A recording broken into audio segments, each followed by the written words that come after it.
Yo, pocket music. Hey, you got to know about music, know about that there now. Hit that one. We ready? We ready? We ready? You got it ready to Yeah. go? 3, 2, 1.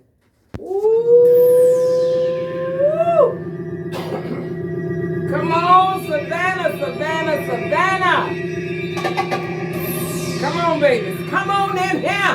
Oh, we talking tonight, y'all. Ha ha! 81 properties saved off the courthouse steps. Yeah, we did that. Ready, JP? What that is, Maestro? That's War, Galaxy. Galaxy. Yeah, by War. Hey, hey, hey. That's the one that sang, War, what is it good for? That's not them. I'm not familiar with War. Yeah, that's the band War. Yeah. Stand so. Turn it down just a little bit. Oh, yeah, I know. Man, that's, what year? What year? That's about 74, 75 right there. 1972. Stand so. Stand so.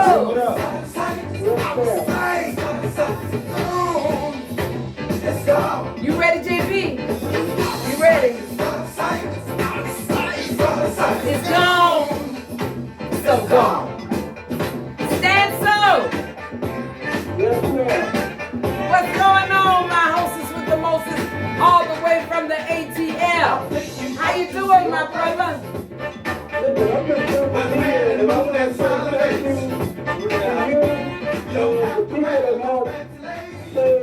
Your fellow citizens' homes with your due diligence. Yes. And you know, Alicia, the very first time you allowed me to talk on your show, I talked about how the system takes black people's property through property taxes. That's right. That's right. That? You sure did. And you know what? We didn't realize a lot of this stuff until we actually had the opportunity to sit at the table. Well, that's what they did all over in the low country, all in South Carolina. Yes, all South the Carolina. Islands, Georgia, all those islands. That's what they did. Yes, yes. Yeah. What's the name of that island over there?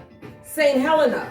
They're trying to get Hilton that. Head. All of those islands. I mean, they just go. And they want all the waterfront company. The waterfront. I can remember my family owned Singleton Beach. And I can remember as a little girl, we would go. We used to go to Singleton Beach. Well, it's a certain part of it. When I came home on leave one time, I went to go there. And honey, the whole thing was gated. Yeah. They had took it and you couldn't even go on that property. Yes, the Bombay. The Bombay, yeah. Yes. Yes, yeah. I remember. Hey. Sheila. You ready, Maestro? Huh? You ready, Maestro? Is the elephant what? Heavy. It's poke meat greasy. JP might think thistle. You ready, my nizzle? You already know. As you ready? You ready? All right, let's have a little bit of this music. It's out of sight, y'all. Come on in. Come on in. We need y'all to like, and share.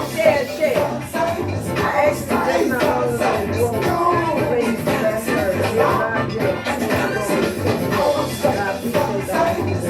Oh, okay. Let her know that I will go ahead and still make mention. Okay, I'll make mention. All right, y'all. Thank you so much, Jason. I didn't see that. Okay, y'all, listen, we're not going to be here all night tonight.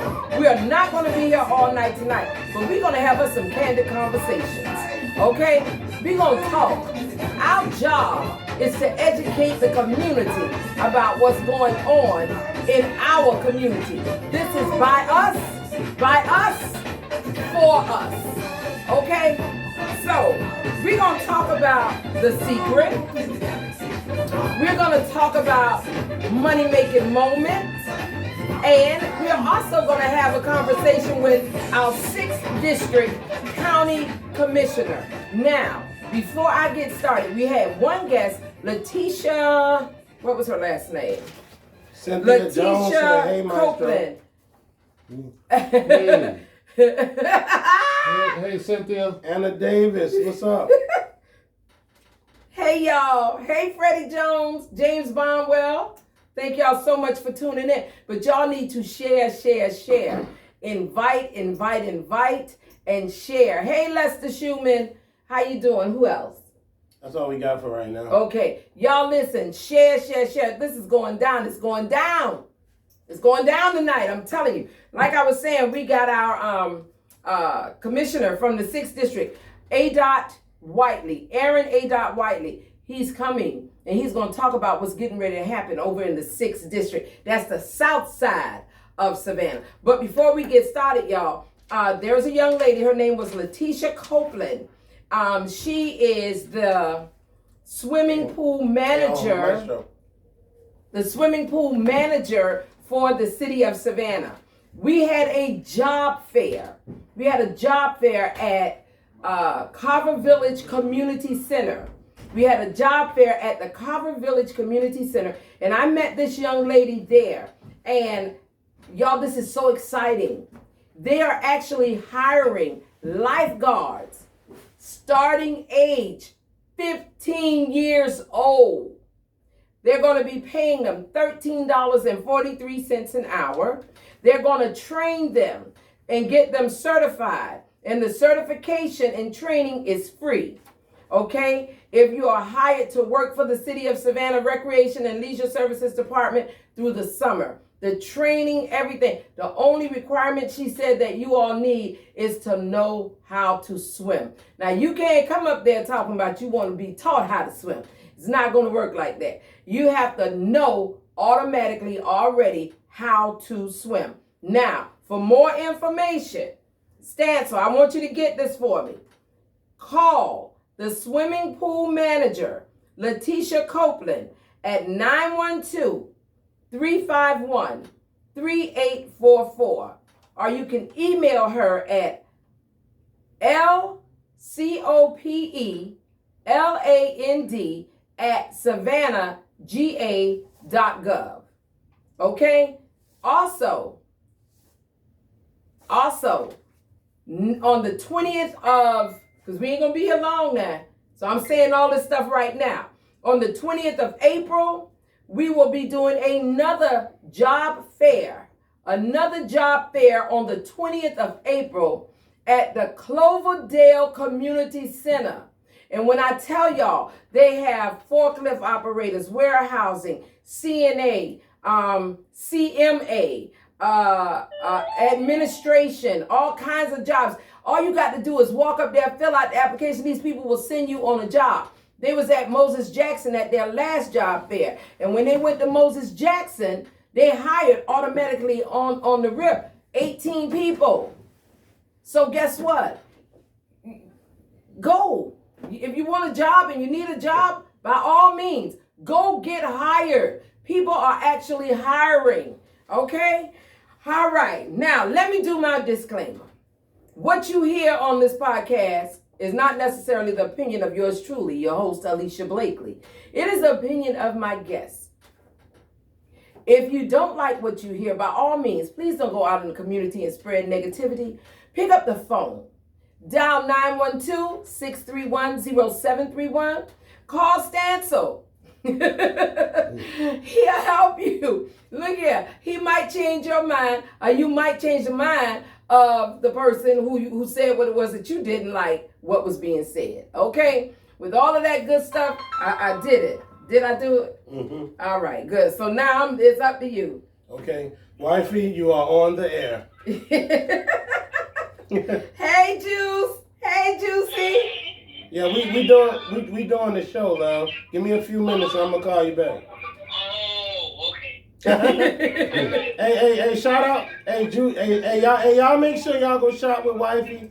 Juicy's House of Glitter. Miss Juicy Sardis on Facebook. Juicy Baby Sardis on Facebook. Y'all make sure y'all go check out her stuff. She got a lot of dope stuff, man. Yes. Juicy's House of Glitter. Y'all make sure y'all get at her. All right, wife. And wait a minute, you gotta let them know she have toys. We got everything, but we gonna talk about that later. Yes. She gotta get right. But yeah, she got a lot of nice stuff. Y'all make sure y'all check out her Facebook. Caller, you're on the air. All right. Oh, they hung up. Yeah, man. Uh-oh. Go ahead. Yeah, so first and foremost, shout out to everybody who watching. We appreciate each and every week all of the people who come out and watch and support black businesses. Shout out to all of y'all, man. Make sure y'all go to Port to Port Music Group. That's PORT, the number 2, PORT Music Group on every platform, including the website. Y'all will be able to like, stream, download all of this content. We put it out every Monday. Listen Up Live. Listen Up Live Radio, where we showcase underground talent every Tuesday. By Us, For Us, Miss Alicia Blakely, of course. Every Wednesday, Bitter Rivals Radio, where the truth is told, lies unfold, sports talk radio from a whole different perspective. And every Thursday, Talk Your Ish with Doc Popimp and Queen Cougar. They more so on the comedic side, but we talk about everything. We laugh together, we cry together, we talk about a lot of dope issues that's going on in the community. So we will be talking about on this Thursday, because I would like people to chime in and tune in. We're going to be talking about Ricky Smiley and his nephew that he told to cut the dreads off. Yes. He said, if you want to, he said, I'm going to send you out. I got you this job, and the job doesn't require it, but you represent me. So you need to cut your dreads off. And his nephew refused. And he didn't pay for the plane ticket. He didn't get the boy the job or anything. I got my opinion about it, but to hear about our opinions and to give yours, please tune in on Thursday to Talk Your Ish, and we're gonna be really getting into that. So we're gonna do that. Hold on, our number 1 fan. How you doing, Miss Rose Wiley?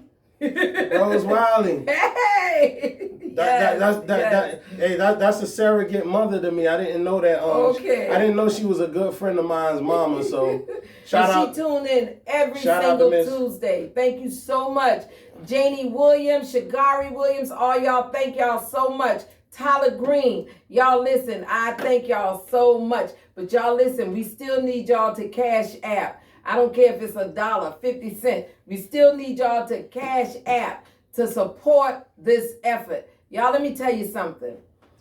Can I talk about this already? You want to say something else before I start talking about this? Well, okay. So, Royal Blunts, shout out to them for the sponsorships.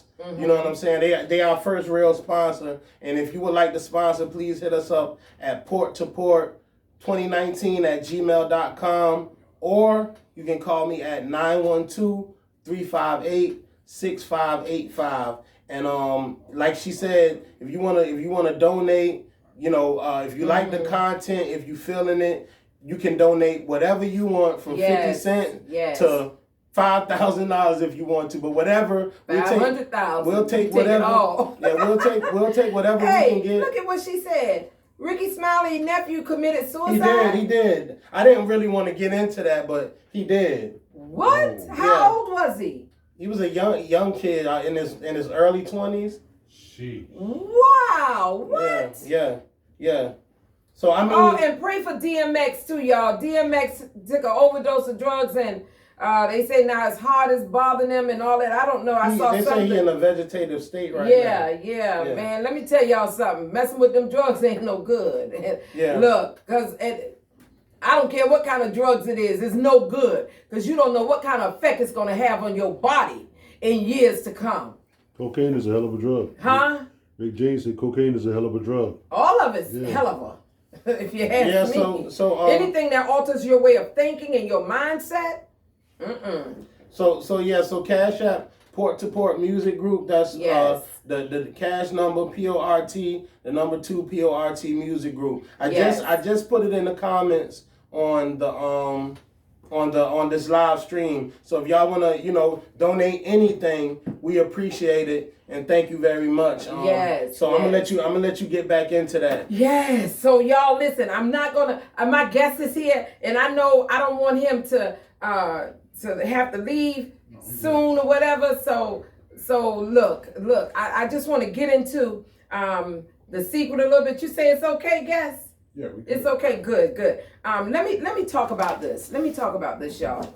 I got a phone call. We already did the lifeguard thing. You need to do that. Is you doing that? Yeah. If you're doing a secret, because once we get into this, Let's go. You know what I mean? Right, like yeah. it's go time. We All gonna right. do. We gonna Y'all do. listen to the producer now. He tell we me gonna- what we to gonna- do, we gonna do and the all I secret. do is do it. Yeah, we gonna do the secret because once we get into that, we ain't gonna want to hear about the secret. We gonna want to hear about that. You know what I'm saying?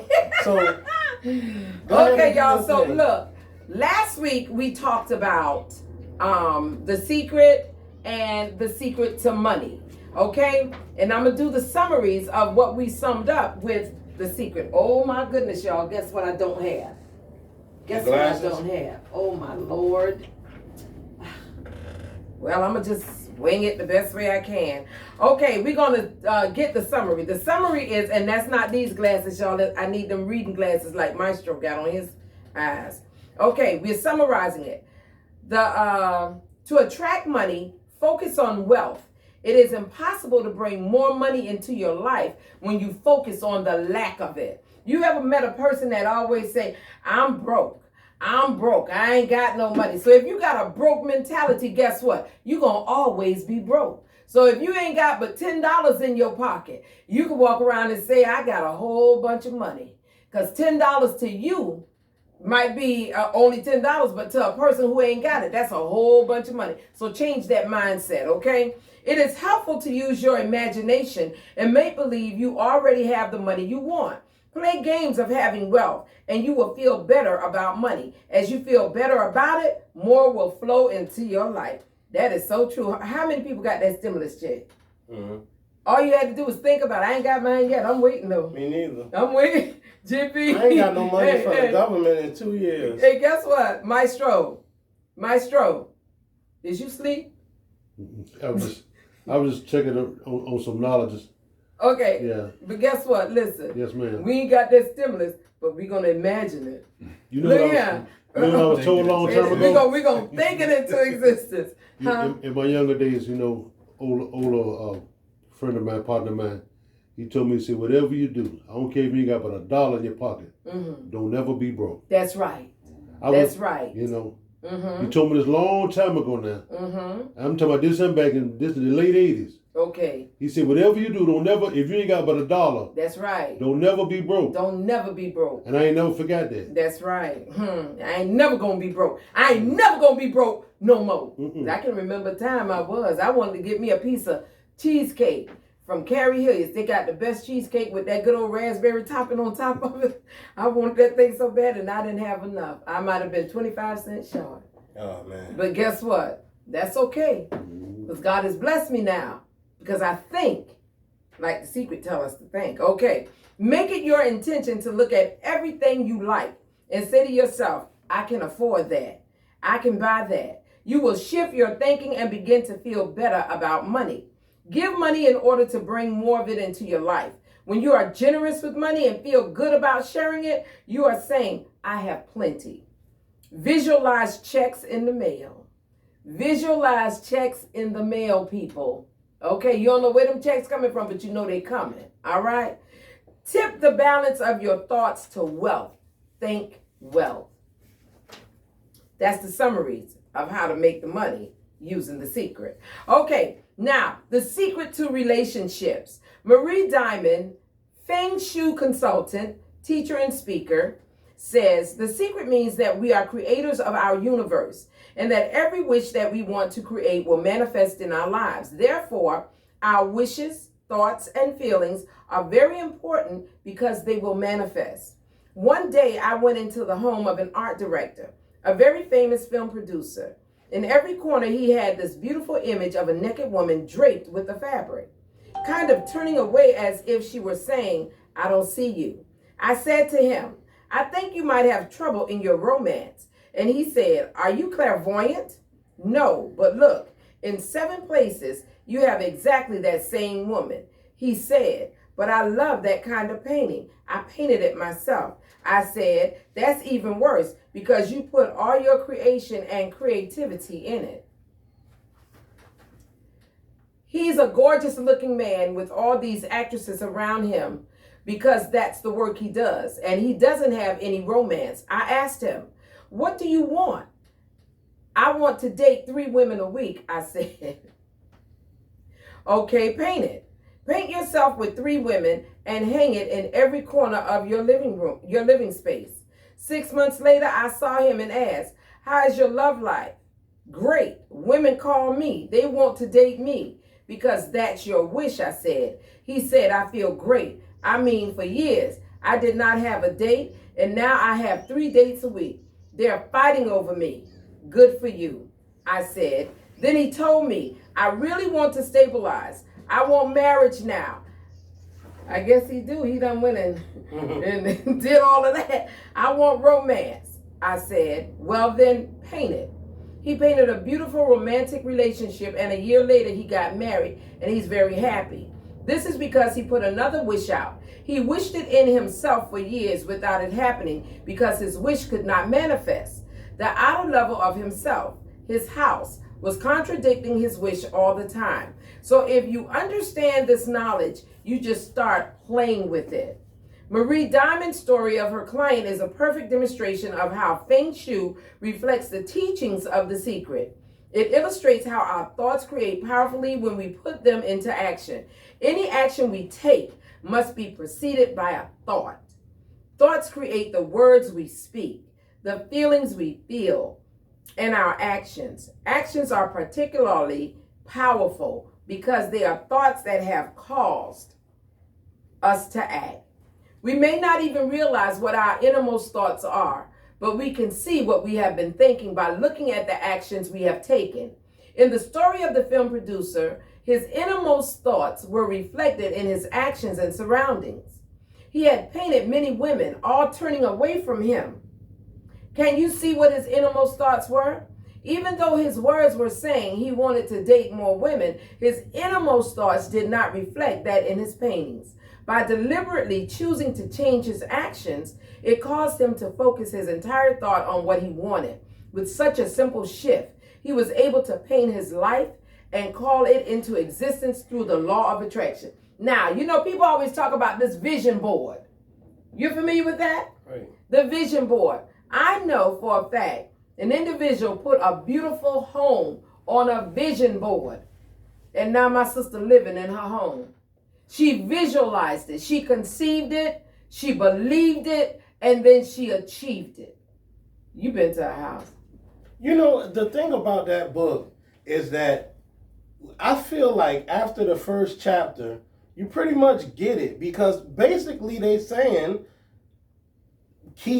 manifest positive thought. Mm-hmm. You know what I'm saying? Mm-hmm. And every way, they just saying it in 100 different ways, but they literally just telling you, hey, have faith, know that the route you taking, what you want, know what it is, believe that you're going to get it, and it'll come. That's you know right. what I'm saying? Conceive it, believe it, and achieve it. I That's remember pretty one much time it. when I first went in the military, and I was on active duty. I was at my duty station and all this stuff. I needed a vehicle.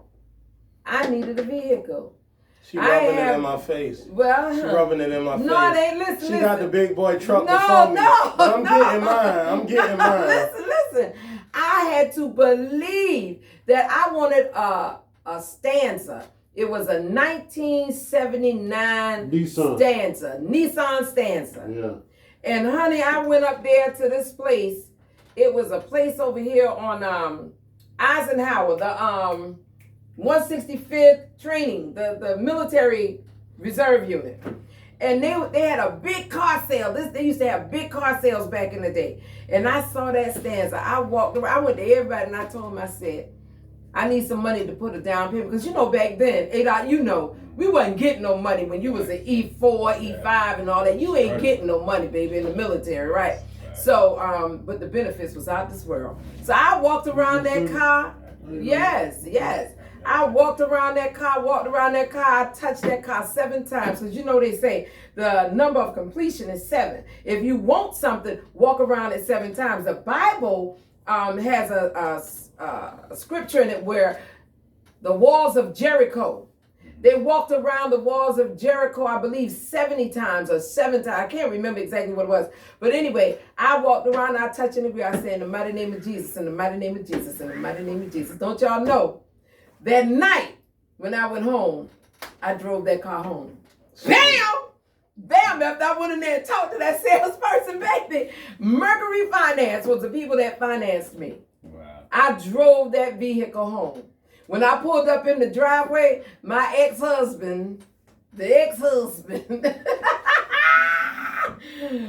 joker said, how you get that car? I said, Hey, I don't know conceive who it, this- believe it, and achieve I it. don't know who this is, but Marlene Johnson Giles. Yes. Is that, am I saying it? Giles. Johnson Giles? Yes. Marlene Johnson Giles. Shout out. Thank to you, Marlene. for the Thank you donation. so much. Thank you so thank you. much. Thanks a lot. I like to call out the people, man. Yes. Man, thank you y'all sending that so in for much. us. Y'all, because we need it. We're trying to do the right thing, but we need your help to help you. Okay, so just talking about it, you got to conceive it, you believe it, and then you achieve it, So, okay, now let's get to this part. Okay, when you want to attract something into your life, make sure your actions don't contradict your desires. One of the most wonderful examples of this is given by Mike Dooley, one of the teachers featured in The Secret. In his audio course, Leveraging the Universe and Engaging the Magic, it is a story of a woman who wanted to attract her perfect partner into her life. Sisters, listen real good now. Listen, for all y'all that's wanting to get married and you want that good man and you saying you waiting on that good man, you got to conceive that you're going to get a good man. Okay, and that's for the men too.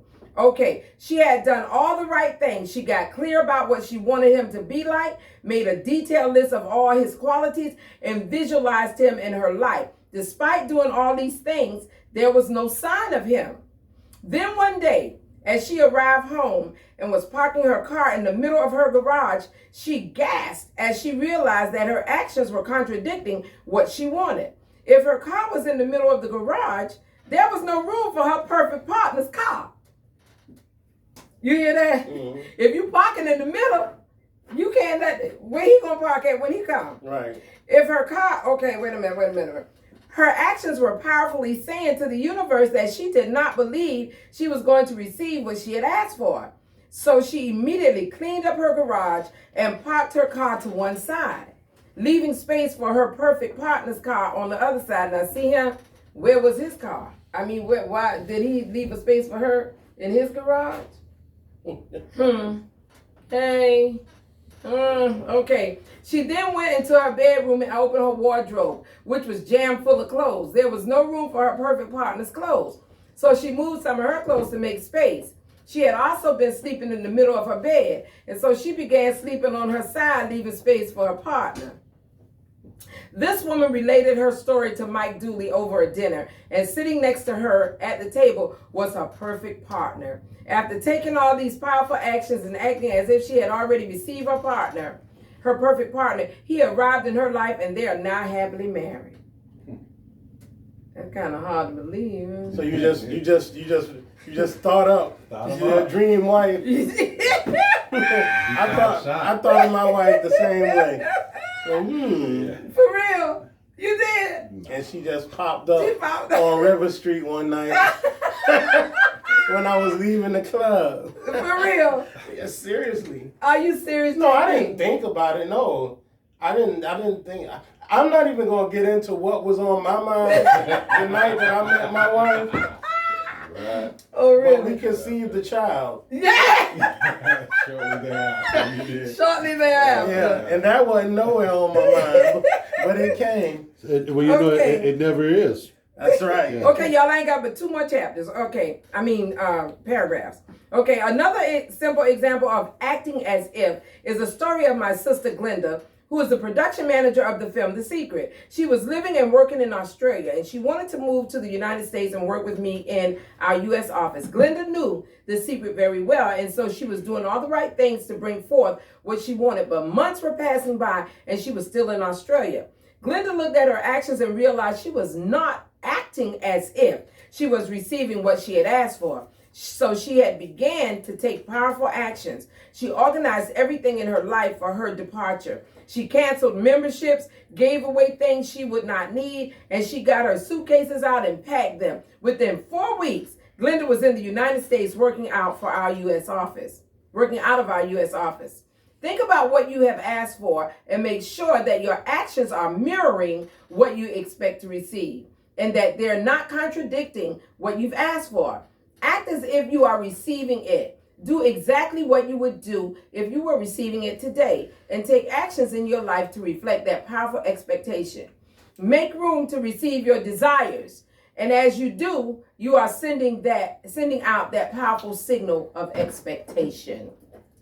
And with that, all right, I got a session to do. Yes. So I'm going to see y'all later. But I appreciate the donations. Yes. Cash App Port to Port Music Group. Appreciate everybody who support the show and look out for us. Support black businesses. Y'all see yes. Y'all, so next week we're going to talk about your job. Your job is you. Your job is you. Your job is not to get up and go to work every day to make somebody else rich. Your job is to make you wealthy and to take care of you. You ain't got to have a whole lot of money, some people say, but you got to be wealthy, healthy, and healthy brings wealthy. Okay? With all that being said, y'all, that's the secret. We're going to jump into that next week. All right, Maestro, where my music at? Where my music at? Because I'll guess here. You want something good? Yeah. Long as it ain't Sony. And what's that other one? Warner Brothers. No, they don't never Warner Brother anyway. They never Warner Brother. Our sister. Y'all listen. Hey, my friends. Hey, you ready? You ready? Come on in. You know you got to come in the right way. Coming up in here, my brother.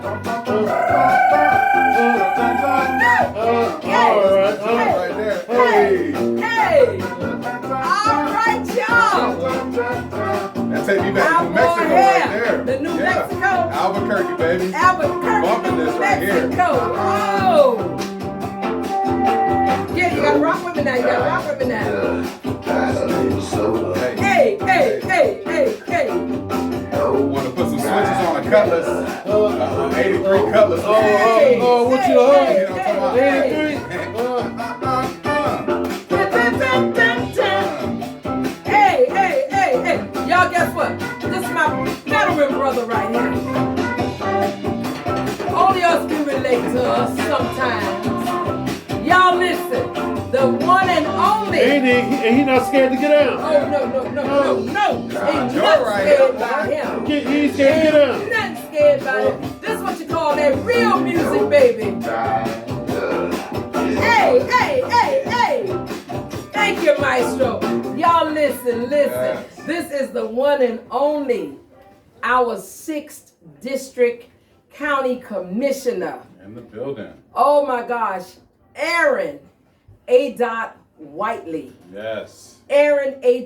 Whiteley. Always when a I pleasure. tell you, this young man is doing some awesome and phenomenal things in our district, in our community, in our county. I just want to say welcome. Thank you. Thank you so much for having me. Much It's a pleasure. for coming. It's an honor. And you know what? I just want to shout out the county commission and our county tax commissioner. Yeah. Because that's one awesome woman. Yeah, she is. Sonia Jackson. Y'all, when I tell y'all, we have a heck of a county commissioner. This is the 2nd month that we have not had a tax sale, a county tax sale. This is the 1st month we ain't had a city tax sale. Yeah, I said it. I sure did. And the reason we ain't had it is because people are now waking up and they're seeing, look, that stimulus check you got, take that money and pay your taxes. Right.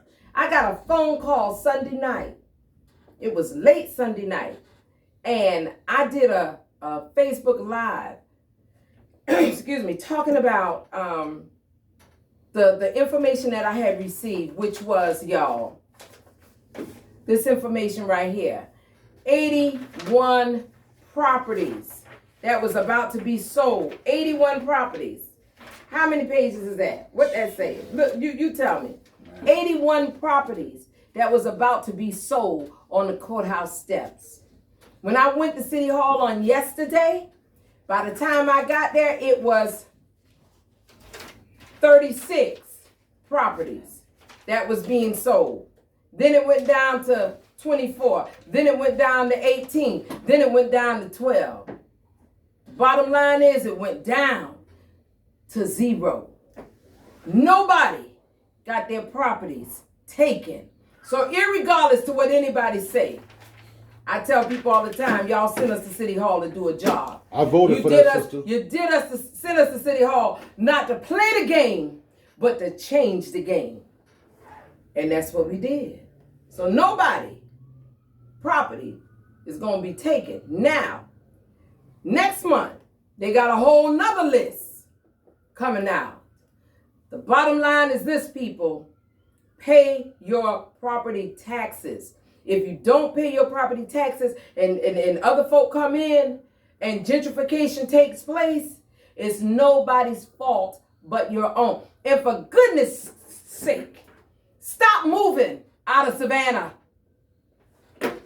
Did you hear what I just said? Say it again. Stop moving out of Savannah. You're leaving homes that's been here for centuries, decades, to go to other locations and get homes that are being built in less than what? A month. 45 days. It used to be a sundown town at one time. Come on now. Huh? Come on now. Yeah. Whole lot of them was sundown town. Do you know what a sundown town is? After a certain time, look here, they didn't want to see nobody black. All right. Huh? What they say, you better be out of that town before the sun go down. Out of that town before the sun go down. Y'all listen. No. Don't your parents, your grandparents worked hard in order for you to have that property. That's the legacy that they're leaving. That's the wealth. Somebody put on Facebook the other day that, and they lived on Marpus Avenue, put a picture. Cassandra Mack. She put a picture of her husband's family house and her family house. She said that her grandfather told her that when he purchased that house, ADOT, he paid $25,000. She vaguely remembered $25,000. Now you're looking at a house that's almost $350,000. The equity. Okay, $350,000 for a house on Marpus Avenue that her grandfather paid, that they grew up in, $25,000 for. So the bottom line is this, you all: do not get rid of your heritage, your legacy, your wealth. Okay, when your grandparents leave it, doggone it, if you ain't got the money if you're gonna sell it, at least sell it to somebody in your family. Okay, or sell it to somebody in the community that's not gonna gentrify it, and then you're gonna be taxed out to the point where you're not even gonna be able to afford to stay in the house that you was raised in. Right. Come on now. All right. Our families lose a lot of, we miss out on a lot of generational wealth because of that. Yes, yes. And you know what else we miss out on generational wealth because of? Folk don't want to be insured. Life insurance. That is the quickest way to changing the tide for your family narrative. Yes, yes. And I'm saying that as a licensed insurance agent. That's right. That's right. And I forgot. You know, if you want to change tomorrow, if you want to leave a legacy, the same money that we could spend on, memberships and, meaningless stuff, you could pay for a life insurance policy. That's right. And if you die, that is an instant, tax-free come up for your family. That's right. We're talking about hundreds of thousands of dollars that you just pay. Like that. Just like pennies that. on the dollar for it. So it's extremely important to insure your life, because if as much as we value life, or we say we value life, just like we value our car, we pay for insurance on our car, right? Your homes. Our homes. Yes. If we get some jewelry or different things, we insure those things. Yes. We need to do the same thing with our lives, because nothing is more precious than our lives, and nothing is more meaningful than your legacy that you live. That's right. That goes on forever and ever. That's right. And if I may, I want to just on the Black business tip, I want to shout out a few things. First of all, my business, Chunks Learning Center. Make sure you check us out. Sounds like also y'all check out DJ One's mixtape is out right now, going global. Shout out Fam First. Also want to shout out to everybody who is paying attention to what's going on in our community. You know, without us being actively engaged, then stuff just happens and we don't know about it. And then we only have ourselves to blame. So we have to keep our eyes on what's going on, stay informed. Yes. And if you don't know, ask somebody. Don't be ashamed to say, I don't know. Don't be ashamed to say that, folks. And then the other thing I wanted to say in regards to the job tip, I know that if you were to go to Chatham County Government's Facebook page, there are job listings up as we speak. Yes. 911 operators, DA's office is hiring, multiple offices are hiring. So if you go to the Chatham County Government's page, Facebook page, there are postings that are coming up. I try to do my best to share them, but folks are hiring out here. Yes. Folks are hiring out here. But you know what, A-Dot, the problem is our young people have that microwave mentality. They want it right then and there. They want it right on the spot, and it don't work like that. It don't work like that. I was at a meeting last night at ILA, and you know they were pretty much saying, y'all, we need truck drivers. It used to be a time when they were doing 35 loads an hour, and they say it dropped down to 25 loads an hour. But now they're getting ready to do this huge job fair. Georgia Ports is getting ready to do this phenomenal job fair. And y'all, I'm going to tell you something. Pay attention, because they're going to be hiring some of everybody. And then when you sitting back saying, well, what happened? You know what happened. You know what I tell some of the young guys? I say, listen, I say, learn how to drive a jockey truck. I say, notice one, I said, when this right here, I said, we learn to be the jockey. That's the heart of it all. Whether you own the Port Salter, jockey drivers, when you pull into that's the heart of it all. That's right. These containers, trailers, they got to be moved. That's right. But and listen, you know what? What they can do, and we're going to segue into what it is that you're going to be talking about. What we can do is when a child graduates high school, everybody is not college material. When a child graduates high school, they can go from high school to driving jockey trucks. And guess what those jobs pay? And they paying $25, $30 an hour. The lowest that they might start out is 19. Maybe Come on now. That's the lowest. Come on. That's the lowest. Yes. 19 an hour. So, you know what I'm saying? With everything else, you going to, they work in some of the warehouses, you slinging boxes. They know we can get anybody to do that. They call them lumpers. They can get anybody to do that. That's what they call them, lumpers. Look at the box and put it here. When you driving a jockey truck, guess what? You got a skill. Yeah. You got a skill. So you can take that anywhere too. Tell us about what's going on with what it is you're getting ready to do. Well, I mean, we got a lot of things going on with Chatham County.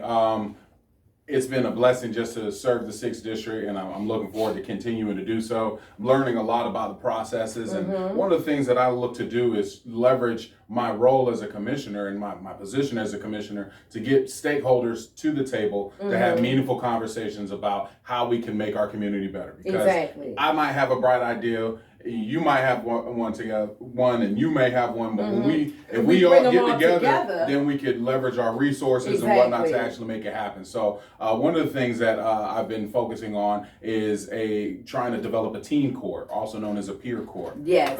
When I ran, one of the things I talked about was youth engagement. You know, we need to make sure that our kids are being engaged, not just in athletics, other areas. And so teen court is a two-pronged positive, in my opinion. One is for a youthful offender, let's say age 14 to 17, if they get their first misdemeanor, right? If you go, the judge can sentence them to teen court. They will go to teen court and be, in essence, tried by a judge, a jury of their peers, meaning teenagers. People who may understand where they're coming from, people who may understand what they're doing. Now, so that's one thing. The other side of that is those volunteers who were serving as the judge, the lawyer, the jury, and so on and so forth. This is an opportunity for us to get engaged in. I'm not sure how to set it up. Ready to say, what the heck? What the heck? They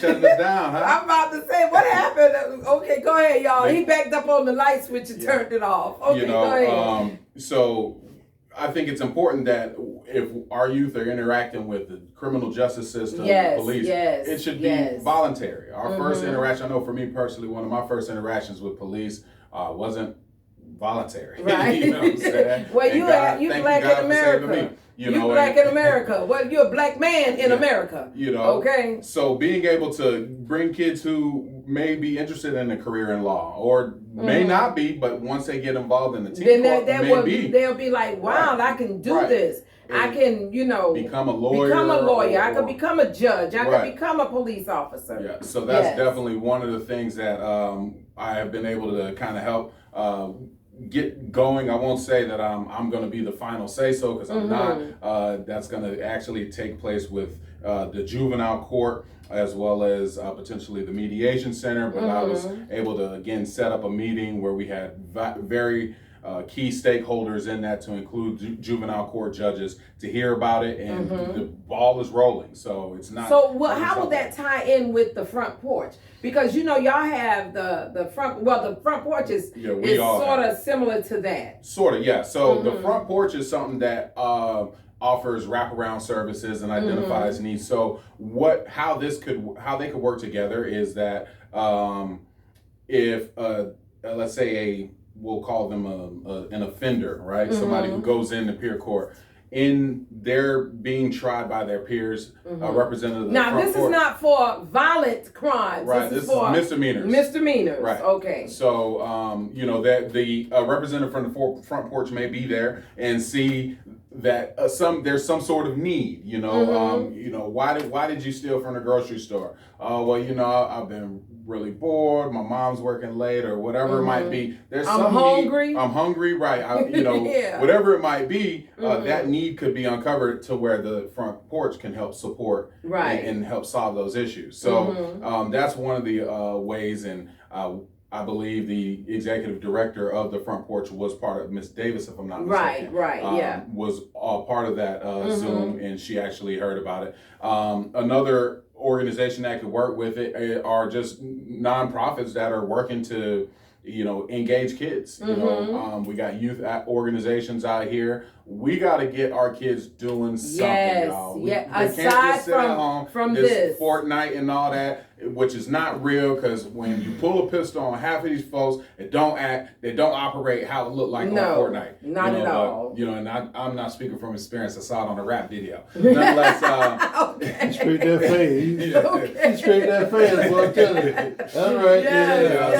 Yes. So whatever the case, so we got to make sure that we are creating opportunities. And so one of the things that I look for is different opportunities with other commissioners. When I speak to my colleagues who are commissioners or elected officials in other parts of the town, many of you know me, I'm not afraid to talk to anybody. Regardless of where they come from, regardless of what they look like. I want to hear from you, and that's how we exchange ideas. That's how culture is exchanged. And so engaging different commissioners, I've learned of other programs, and teen court was one of those. So it's another form of restorative justice that really can benefit our community on multiple levels. Awesome.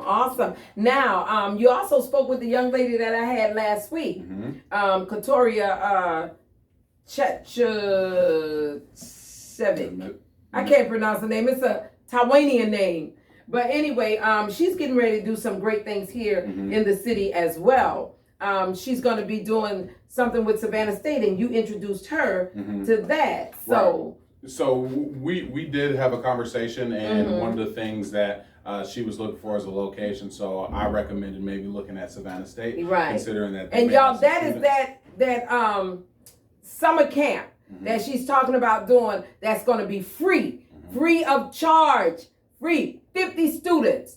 And the information from last week was there. The information, and hopefully everybody got the application, sent it forward so that we could do some awesome things. She's talking studio. She's talking literacy. She's talking financial literacy. She's talking self-improvement, everything that's going to benefit our children. And that's why I'm so excited that our community centers will be opening soon. Because once these community centers open, we will be able to teach our children life skills, financial literacy, production, we'll be able to actually go in those community centers and teach our babies what it is that they need to know. Yes. I'm so excited. You know, that's my thing right there. Well, that's my thing. I love it. And, you know, to speak on the secret, you know, I shared this when I was running. In 2011, I did a post and I talked about something that I wanted to do, and I hashtag Whiteley 2020. All right. In 2011, I did that.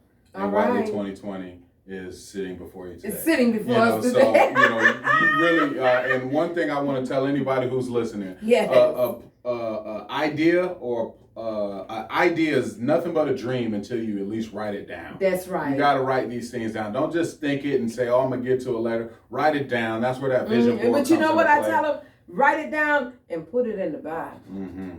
Oh, man. Put it in the Bible. Boy, that's you write it down and put it in the Bible, baby. And it's going to come to fruition. I can promise you that now. All you got to do is conceive it, believe it, and achieve it. You ask the Creator. You ask the universe. You put it out there. You know, a lot of people say, well, don't tell nobody what it is you want to do, because they could pray that it don't happen. Man, the way I feel, you know, God gonna bless me. Regardless. So you can take the idea. I give out free game so much because at the end of the day, I'm gonna be all right. It's gonna be a blessing. Yeah. You're gonna get blessed regardless. Stanso. Y'all, I told y'all we getting out of here early. Stanso, you there? Yes, ma'am. All right. Ooh, y'all, guess what? What time is it? What time you got? 8:15. It's 8:15. Oh, we're going to be out here by 9 o'clock. We're going to be out here before 9 o'clock. What else you want to tell us? Well, so a couple of things that I want to just share with everybody. You know, the COVID vaccination mass sites are open. I'm highly recommending everybody to get vaccinated. I'm proud to say I'm fully vaccinated. The staff at my center, with the exception of 1 or 2 people, are fully vaccinated. And that was because of reasons of their own choice. However, we still follow the protocols. Again, remember Chunks Learning Center, CHUNKS Learning Center. But I'm urging everybody to do that, because the sooner we can get back to normal, the sooner we can get back to work, the sooner we can get back to, you know, keeping our kids busy and so on and so forth. Our health is very important. And I know people will say, you know, well, Tuskegee experiment and so on and so forth. I'm a little bit different because I served in the military. So, I mean, when I went to basic, they stuck me with probably about 30 different needles. Let me tell you something. We got stuck. In a room. Hold on. One needle I didn't get. What was that? I didn't get that needle. It was, I can't remember what it was, but God rest her soul. Martina got it. Several of my female friends got it. That was dealing with certain issues, and later on, they started dealing with certain issues, and some of them are not here now. I'm gonna do like myself. I was kind of leery, and apprehensive. So I'm gonna do like myself, and I'm gonna listen to what the minister told me, the Honorable Minister Louis Farrakhan. The minister told us don't take the vaccine, and I'm not taking it, because I mean, that's me. That's my personal. You know what? I say it like this: it's that person's own individual choice as to whether or not they want to receive it. I'm not telling nobody, you better, because I don't know your body. I don't know what a person is dealing with. I don't know what medical issues that person could possibly gain from that. I don't know. And I leave that choice to the individual, him or herself. I can't tell nobody what to do. Do your homework. Do whatever you feel is beneficial for you. Exactly. Whatever you feel is going to benefit you, you do that. Okay? I don't want to be responsible for nobody. I understand that. And again, I'm urging you, but at the same time, I respect, whatever choice you make for whatever reasons. And I think that's almost like a microcosm of life. Everything ain't for everybody. And everybody, what's good for you might not be good for me, and vice versa. So I'm going to respect that. You know what I'm saying? And move forward. I'm not going to point a finger. I'm not going to try to downplay you or anything. And I think if we all operated on that, not just when it comes to the vaccine, but different aspects of life, we'd go a lot further. I tell you, if it doesn't matter. You said something the other day that was so prevalent. It was you and Reverend Small. And you said, do not let our beliefs hinder us from being brothers Yeah. and being in this struggle together. Yeah, don't let- Just yeah. because you believe something one way and you believe and I believe that, don't stop. Don't forget the big picture. Yeah, don't let And belief separate us. That's right. At the end of the Yeah. day, we all we got. We here together as human beings. You know what I'm saying? I don't give a doggone who you are and what you think. I'ma still love you. I like and respect this brother. Let me clear that up because we see differently that don't That don't mean Yeah, nothing. the same here. Right. And I think that's what being a real man is about. You know, or being a real person. I don't want to make it a chauvinistic thing, but you know, if I could look at somebody and say, you know what, I can't get with that, but much If love that's to what you you want to do, know, that's but- on you. but I we just can still, can't do it. We can still do some business on this, or we can still work together on this. You know what I'm saying? It doesn't mean that you got to just shut the door. And I know there's so many different ideas of how to operate, and I'm learning a lot of that stuff, even being an elected official and learning some of the who's and all that good stuff. But I'll tell you, He the good one. He the good one. Good one. Huh. yeah, you know what? The thing is, again, we got different approaches. But I think as people, we all want the same thing. Generally, I want my kids to grow up in a good environment. I want them to grow up and be able to take care of themselves. I want them to. It's a cold world we live in. I'm It's a telling cold you, world, boy. man. And I got my oldest is driving now. Let me ask you this. Have you ever and I ask this question honestly to people. Have you ever just looked at your kids and you can see the way this world is, and it's all right as you get full on the inside. Yeah. And that's an old. Well, I don't look at my kids because my kids are now grown. I look at my grandchildren. But even if you My but just to look at this Chucky world, Mama, right? Dun Dun, rah rah. And you get full on the inside Kinsey, because TT, you see when they come to your kids and your grandkids, they mean nothing to these people. No. They mean nothing. No, And that's so- why I'm so hard on mine. Yeah. I'm constantly in there. Me and Hollis both, we like constantly educating them, talking to them, letting them know this ain't the way you're supposed to do. And you sit back and you say, are they hearing what it is we're saying? And then later on down, 2 or 3 weeks later, they come back and say something. Yeah. Or They you say, see them that they did. That's take advice. That's just like when you playing music when those kids are growing up, and when they become adults, then what's the first thing they say? Man, Or my mama told me or my that. dad used to play. Yeah. You know. My grandmama, my granddad. Man. And listen, the kind of music that they like listening to and what have you. No, you're not listening to that. Yeah. When you walk in my house, you're going to hear Frankie Beverly and Mays. You're going to hear the Isley Brothers. You're going to hear good, what I consider good music. You ain't going to hear that gangster rap. Yeah. I mean, I was listening to this girl, Cardi B, and Megan Thee Stallion. Oh my God. What kind of women are they? You know what's sad about it? When you got grown folks listening to that. Oh my God. Well, so all right, I want to offer some pushback here, right? All right, but that's because you in that daughters. generation. I'm a father of daughters. I'm 36 years old. Okay. And me and my wife have had this conversation, and so I think that granted, do I want my daughters rapping word for word, WAP and all that? Nah, I don't. Body, yada, yada, nah. No, I don't. No. I'm a savage. However, a savage. though, I do want to say that, one thing that my wife had to help me understand this. It's almost a liberation for women. Because see, if we listen to some of the stuff that men would say, even back in the day, some of the raps that we were saying, Tupac, I get around. My man had a whole song, hop, hop, hop, hop, hop, I get around. He's talking about being promiscuous as a man. You know what I'm saying? And then, but he wasn't saying what them things say. Man, no, they saying it too. That's not a they too provocative. I think it's different because that can never be a liberation.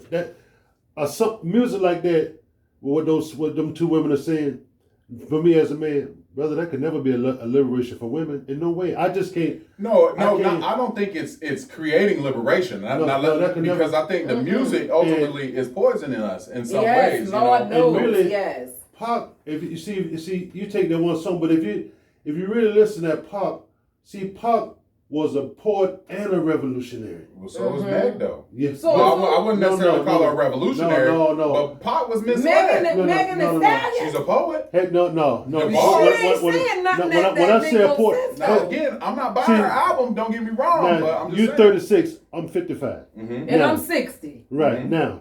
So our generation is like. See, when I heard when Pac did Brenda Got a Baby, right? Right. You listen to that, right? Yeah, that was You know, deep. yeah. They nowhere near coming. No. nothing like Then that. what now. about Hit 'Em Up? No, but see, Hit 'em up. Hit 'Em Up. Yeah, Well, first of all, I F your wife. First bar. But see, he would see if you know the He's saying that to Biggie. Yeah, but But like, he going now. That's like a little feud. But again, the point Him is, and did you listen to that Suffer Through the Years, Shed So Many Tears? You listen, Yeah, listen to the real. Yeah. Listen I to the real. listen to the All Eyes on Me, So though. he would even with all he went through, that brother said it was a struggle for him. Mm-hmm. But what he gave, you know what I'm saying? You listen to one thing, but what he gave on the other, they not giving anything. They ain't giving nothing. They ain't giving think so. nothing. They ain't giving- tell me what Megan Thee Stallion again, said. y'all are talking about what you heard on the radio. You No, ain't no. checking I'm the not- albums though. No, look here. I'm looking at what I come seen out- on Facebook. Yeah. I mean, the same again. On- the on only social difference is media. You can't even NWA? compare. You can't even compare them sisters there to nowhere near the realm of Pac. no. What I'm saying is, all right, hold on. Now, I don't want to say that they are perfectly even. I'm not saying No. that. Did Pac have meaningful music? Yes, he did. Did he have music that inspired people to do positive or do something good? Absolutely. All I'm saying is, to this generation and Yes. those who are coming even behind me, you know, get the bag woman, like a woman empowering another woman to say, you know, go ahead and get your money, honey. Not necessarily telling her to be promiscuous or whatever, but focus on making your own money or whatever. You know, that is in some ways speaking a language that we may not understand. You know, so like, for example, Between the Sheets, right? Ozzy Brothers, right? Yes. Walk with me, read Yeah, right? we won't walk with you because So, that's my jam right there. So now think about it. In that song was about the act of having sex. Yes. Right? So- and to the end when But it I'm was a- with I'm a- I'ma clear that up. one person. But no, listen with his what I'm saying though. significant other. I understand that. So what I'm saying is, if you played that for Bubba might not pick that up the first time around. He might not understand what he's saying. So how, you know, information was relayed back in the past, it has changed. And so, you know, what we have to understand is that even from a generational standpoint, we have to understand that. And so though it may sound like the smuttiest of smut to us, you know, at the end of the day, if it in some way is reaching a teenage or college age female to not focus on a dude and to focus on getting some money and making some money and being her own boss, then But that they ain't did got do to say it something. the way Megan Thee No, Stallion and no. Cardi B saying You know, it. at They the just end of the being day- ratchet. They being straight ratchet. Look at, let me but tell you know something. what? Let me tell you, Maestro. Stancil, you can chime in on this too. Yeah, because you're not going. Look here. You can't compare. Let me tell Go you ahead, this here. go ahead. Remember back in the day, I can remember. Stancil, you there? Stancil. Stands asleep. Yes, ma'am. I'm here. Yes, Okay, you so gotta wake let up. me help you out. Uh-huh. Marvin Gaye said it best. I want you the right way. Huh? Yeah. I want you, but I want you to want me too. Yeah. Huh? So he was talking about getting married. He was talking about marrying the No, lady. and then- it was right. No, he But was again, talking sexual. so if we're gonna talk about like moral standards, right? You're saying Right. these women are being ratchet, right? And Man, they don't get talking me about wrong. some stuff that's just pathetic. But I mean, they yeah, too graphic it's- with it. it's You know, my liberating to grandmama some always said, you gotta leave as a woman. Mm-hmm. Let me say this right here. A man can go out there in the street and he can run around naked and he just running up and down the street naked. Oh, that's a crazy man running naked. But let a woman do it. Mm-hmm. It's a certain way a woman should carry herself. Right. My grandmama Who said determined this. that? Society did that. No. Exactly, but wait a minute. Let me finish. Remember back in the day, and I'm understanding what you're saying. Yeah. Remember back in the day when they came out with the hot pants, Yeah. And that generation, those women would say, look at her. Oh, fast tail heifer, with them old hot pants on. And then they started wearing the culottes, and you wore it to church, and they take and put the towel over your legs and all that kind of stuff, because that was a generation that was moving into the hot pants era. And the Chuck, what do you call them shoes? The Chuck Taylors? The Chuck Taylors, the Converse. No, The cat heads and the Converse. Chuck Taylors, yeah. Okay, now that generation was moving away from them heels. What them kind of heels was? Platform heels. Yeah. What you call them, Stan? So that was your era. Oh, you talking about the platform? Platform heels. Yeah, them heels, right? So things do change. But the point that I'm making, y'all, is this. What's happening now is just downright ridiculous. I mean, they're just telling you what to do, how to have sex, what you do. I mean, come on now. You don't need nothing to the imagination. Those women need nothing to the imagination of a man. I guarantee you. I don't give a darn how much money she got. If they got a decent mama and they was raised in a decent environment, they ain't taking nothing like that home to meet their mama. A man respect a woman the way she carry herself. Thank you. If she carry herself like a lady, he's going to treat her like one. That's right. And a woman going to handle a man the way he present himself. If he present himself like a sucker, she's going to handle him like one. Exactly. The staple singer say, if you don't respect yourself, ain't nobody going to give a good cahoot about you. Respect yourself. Respect yourself. And I understand. So just, again, to set the record straight, I'm not advocating, for that music. I don't want my daughter singing that. Right. I got 2 teenage daughters, I don't, however, I also want them to be confident in who they are. Right. And not need, validation from a male or feel that they have to harness who they are because of what society has told them. Exactly. I understand that. And so that's the point but I'm trying to make. But you know what, A-Dot? You and your wife will raise your daughters to know that they should not be out there doing all that stuff. And that is why it is so important to have a male role model in a young girl's life. Yeah, that's right. You got to have that male role model, because guess what? Your daughters are going to say, I want somebody like my daddy. That's right. I don't think talking now. I don't think my daughters want nobody like me. I'm like the least loved person in my house. I be feeling, but that's because I got. You're not. I'm joking because I got teenage daughters. You know what I'm saying? You funny guy. The only folks Look here, when they get older. But you know when they get older, watch all of them. You know, my uncle told me a long time ago. Mm-hmm. He just turned 75, and I'm gonna say this. Excuse me when I say this, son.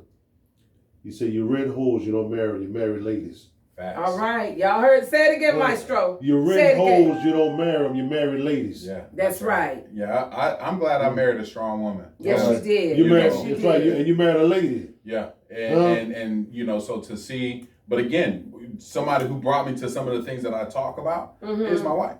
And so, but again, for her, it's about a woman, not necessarily folding to what society says is right, because at the end of the day, like you said, if you don't respect yourself, nobody else is going to respect you. But the bottom line is, A-Dot, them 2 women don't respect themselves. No, they don't. See, they garbage, man. I'm sorry. I'm sorry, but you gotta take the money. they do. You gotta take the money standpoint away from it, right? Yeah. See, that's like, in other words, right? See, for the right change, they all do something strange. Yeah, say it again. Okay. Say it again, Maestro. For the right change, they all do something strange. Ain't no way. So you gotta take at what point? What amount of money? Yeah. Where's your morals and your ethics? Dignity. Okay. Yeah. Because guess what? Y'all, let's a man enters a woman. She don't enter him. Come on. Go ahead. Alicia, what I did was, since you're talking about Cardi B, I actually went and took off of YouTube just now, posted it in your news feed, her Grammy appearance. And I got to tell you something. She got a nice rump, but I'll be darned if I want to see the entire skin of her rump. So if people don't have an idea of what you mean or what you are talking about being a woman, I posted the video that was actually live performed this year on the Grammy. And I'm going to tell you, if it was my daughter, I would beat the living hell out of her. And then they're targeting us. That's my story. Yes, they're targeting us because I don't see white performers doing what Not even Megan His, Thee Stallion, and I agree with and that. Cardi B is not doing. even Hispanics. And that's No. that's You know what I'm None saying? of them. No, Only us. Only Yeah. African American females doing that kind of stuff. I don't see like- that's just like Hispanic with this- and white performers Just like with doing this kid's Lil Nas Extra. Oh my God. You know what I'm saying? Oh my God. What Yeah. the You know, heck is wrong with that boy? Do you think? Come on, man. The target is us. Yeah, Yes. no, I agree with you. You on think that. they making songs about them? Kill that white boy, shoot that white boy. And even in Latino music, no, only us. Only us. Right, but and Only us. so we could definitely go there now because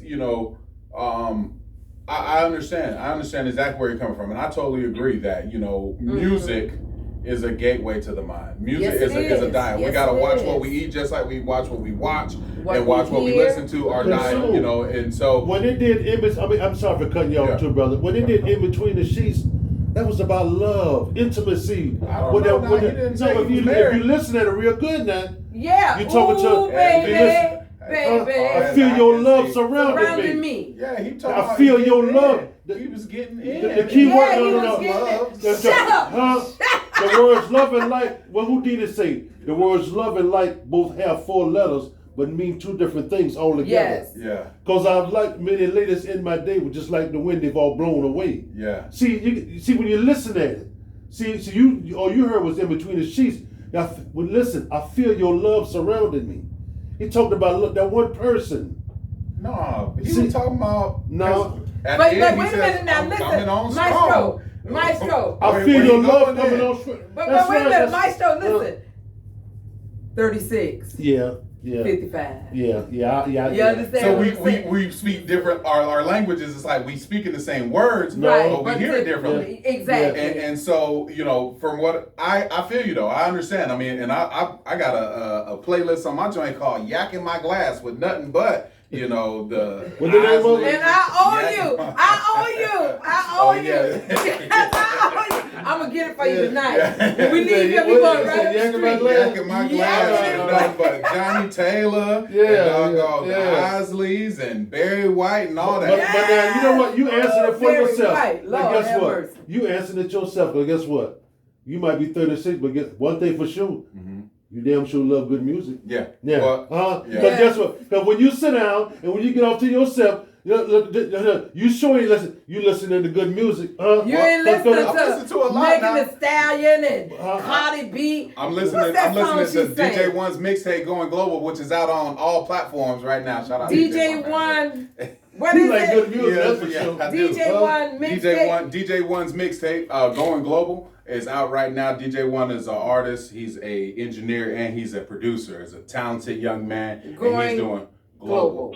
And he's doing amazing things. And He you got may that not- kind of music. He got our kind of music. Not necessarily. Oh, However, however, again, we got to remember that we're speaking in different languages in a sense. Yes, and in so, different generations. I'm definitely proud to be a part of what he's got going on, Mm-hmm. and I salute that young man, and I'm gonna stand by him because Yes. one of the things I can say, even from a political standpoint now, right, Mm-hmm. looking at the whole landscape, one of the things that I didn't benefit much from is somebody showing me some ropes. Mm-hmm. And so whereas in the past, I definitely made some poor decisions. And then finally somebody sat there and said, hold on, young blood. Let me get you let me show straight. you something, let Yeah. me tighten you up right quick, and so on and so forth. Well, if we don't stand by our young men in that period, because we all had it at some point where we were acting ratchet or we weren't hearing what our parents were saying, we were rebellious. Exactly. We can't leave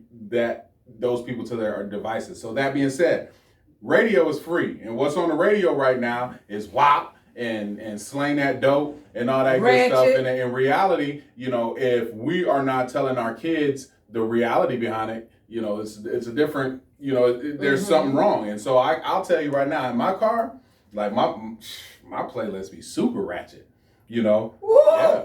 But in that, oh yeah. But in well, that, wait a minute. There's one guy, Rod Wave.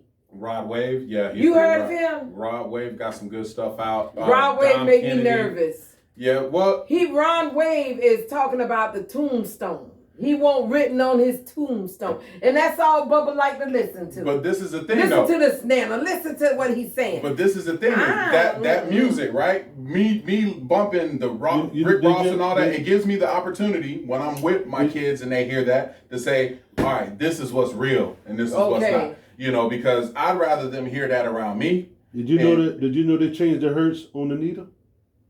The Germans did? The hertz on the needle. See. You talking about for the RPMs? Yeah. Did you know that they changed it from 432 to 440? See, we don't. What a lot of people understand That vibration. what it plays. And see, that's why when I was that's why we have so much violence. Yeah, the part that plays. When you really want to think, you know what I'm saying? What you put on? You sure you put on that? Facts. Huh? Right. You ain't put on that there? Yeah. I feel you. No, and music is powerful. Again, it's a diet. And so, but again, TV has only been around maybe 100 years. Music, we talking thousands of years. And what I'm saying though, we got to make sure that know that our kids and our grandkids are listening to this stuff. Yes, y'all listen. I looked at the Billie Holiday story on Hulu. If you haven't seen it, you need to check it out. The federal government was after Billie Holiday. This lady died in her hospital bed with her feet shackled to the bed, all because she wanted to sing the song Strange Fruit. Yeah. And they didn't want her to sing that. Hanging from the poplar tree. Look at that Strange Fruit. Yeah. Woo, that was a heck of a movie. Yeah, that song. The first time, and you know how I heard and learned about that song? Kanye West. Okay. So Kanye West sampled Strange Fruit. And so like I'm a music head, so I heard that sample. I can tell you something. Before Chuck Berry's up until about the 1950s, all the music was all adult music. Case in point, I want you to go listen to Louis Jordan, Caledonia. Listen to Caledonia. Listen to Deacon Jones. You know what I'm saying? Say Caledonia. What make your big head so hard? He would say, but Mama didn't know what Caledonia was putting down. You know, it was all adult music. Yes. But you had they had some ratchet music back then. Yeah, too. but you had to really. Oh my gosh. I heard it. I was King? No, Louis Jordan. Oh, so he redid it. Okay, who? Louis Jordan and his Timpani 5. Yeah, Caledonia. Listen at it. Yeah. And you know who else did it? Duke Ellington? No, Duke was jazz. Yeah, but he did something too. No, that's Cab Calloway. Cab Calloway. I think he did Caledonia. One of them did Caledonia because I can remember them yelling it and singing it. Yeah. So y'all listen. Lord, I said we was not going to be here all night, and I meant that now. What time is it? 8:41. 8:41, and you got to be at your destination. No, I'm good. I got somebody to pick the girls up. Okay, so listen. All right, y'all, we done got into that music thing, and we going to come back to some other things, but Stancil, we need to do that money-making moment. Yeah. And please. You know what? I got the right man there to help me out, too. Because I'm going to switch gears and ask him some questions. Go ahead. So this is the money-making moment, but I'm gonna be versatile. Okay. Your guest mentioned that he was a life insurance agent. Yep. Your guest also mentioned how when somebody dies, they can get their come up. I would like for your guest to explain to people that if they take out a $500,000, $100,000, or $1 million life insurance policy, how long will they have to pay on that policy before they can borrow against that policy to go out and buy a business to even leave greater generational wealth? Facts. Yeah, so that's a great question, Mr. Johnson. So first, to understand that, we got to decipher whole life versus term life, all right? So whole life. Make it plain, brother. Make it plain. Whole life is like buying a house. Term life is like renting an apartment. All right. So if we rent an apartment, we do what? We sign a lease for a period of time. It might be 1 year. So term life is for that term. Might be 20 years, might be 10 years, might be 5 years. Whole life, again, is for your whole life. Right. So if we go to just the basics, whole life, you ultimately pay on it your whole life. There are new products, and I'll get into that now, but in a second. But generally speaking, whole life, you pay on that until for your whole life, or until you turn age 101, in which they say, here you go, and they just give you the money. It's like you won the sweepstakes. Okay. Right? Term life is, again, for a period of time. Now, once that lease is up at that apartment, what do they say? You can stay, but the rent gonna go up. Exactly. Right, the rent's gonna go up. So with that term life, you can keep it for 20 years, but after that 20 years, if you haven't died, if you want to renew it, most of the time you'll have to pay a lot more. A whole life policy, again, is for the whole life. Now, one of the key things to understand, the younger you are when you get a policy, the lower it's going to cost. That's and right. so I went to school in high school in Augusta, Georgia, and I used to wonder how, some of my fairer skinned classmates would come to school with the new BMW and Mustangs, and I got an '89 Isuzu I-Mart with a hole in the floorboard and some suspect 6x9s. And I used to wonder how they did that. And then when I understood whole life, that's what happened. So when that baby was born, mom and dad got $100,000 whole life policy on that baby. Because it was a baby, the policy might be $20 a month. $10. Right. With Gerber. And so what has to happen is that as you're paying, that money is in essence sitting in an account. After so long that the interest that is accrued on that account that you've been paying monthly on, you can borrow against that after a while. So now, again, that baby got that policy. Well, now when that baby's 15 and 16, mom and dad could pull out 15, 20, 30,000, depending on how big the policy was from it, and so once they pull it, you do whatever you want with that money. Now, do you have to pay it back? No. Should you? Maybe, because if you don't pay it back, let's say it was a $100,000 policy. Again, we're talking about whole life. You cannot borrow against a term life policy. You had a $100,000 whole life policy, and you pulled out $50,000 in cash value, just to use whole numbers. If you don't pay that money back, God forbid, whenever you die, they're going to take that money that you borrowed plus interest on that. So it's not going to pay out $100,000 now. It might pay out $35,000. Right. So, but again, if you took that money and went and flipped it, or used it for a down payment on your home, like a guy I know with 2 thumbs did, then you're able to, you could pay that back over time, or it's yours. It's yours. So because you done paid for it so over those years. It's like a glorified savings account that gives you another benefit. So I always urge whole life. There are new products now. Some are called 10-pay. I know State Farm has them. Shout out Vernon Donovan State Farm, and all the other State Farm agents for that matter. A 10-pay or a 15-pay, which means it's a whole life policy, but you pay on it for 15 years, almost like a term, but after you've paid for 15 years, you own the policy. So it continues to accrue cash value. So you don't have to pay any more monthly bill on it. But then you can borrow against it. Same thing, later along down the line, you might run into some hard times, you can pull from it. I've seen people use it. They call it a LIRP, life insurance retirement plan.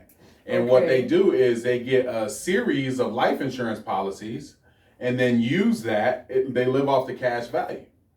So as opposed to doing 401ks, which are oftentimes,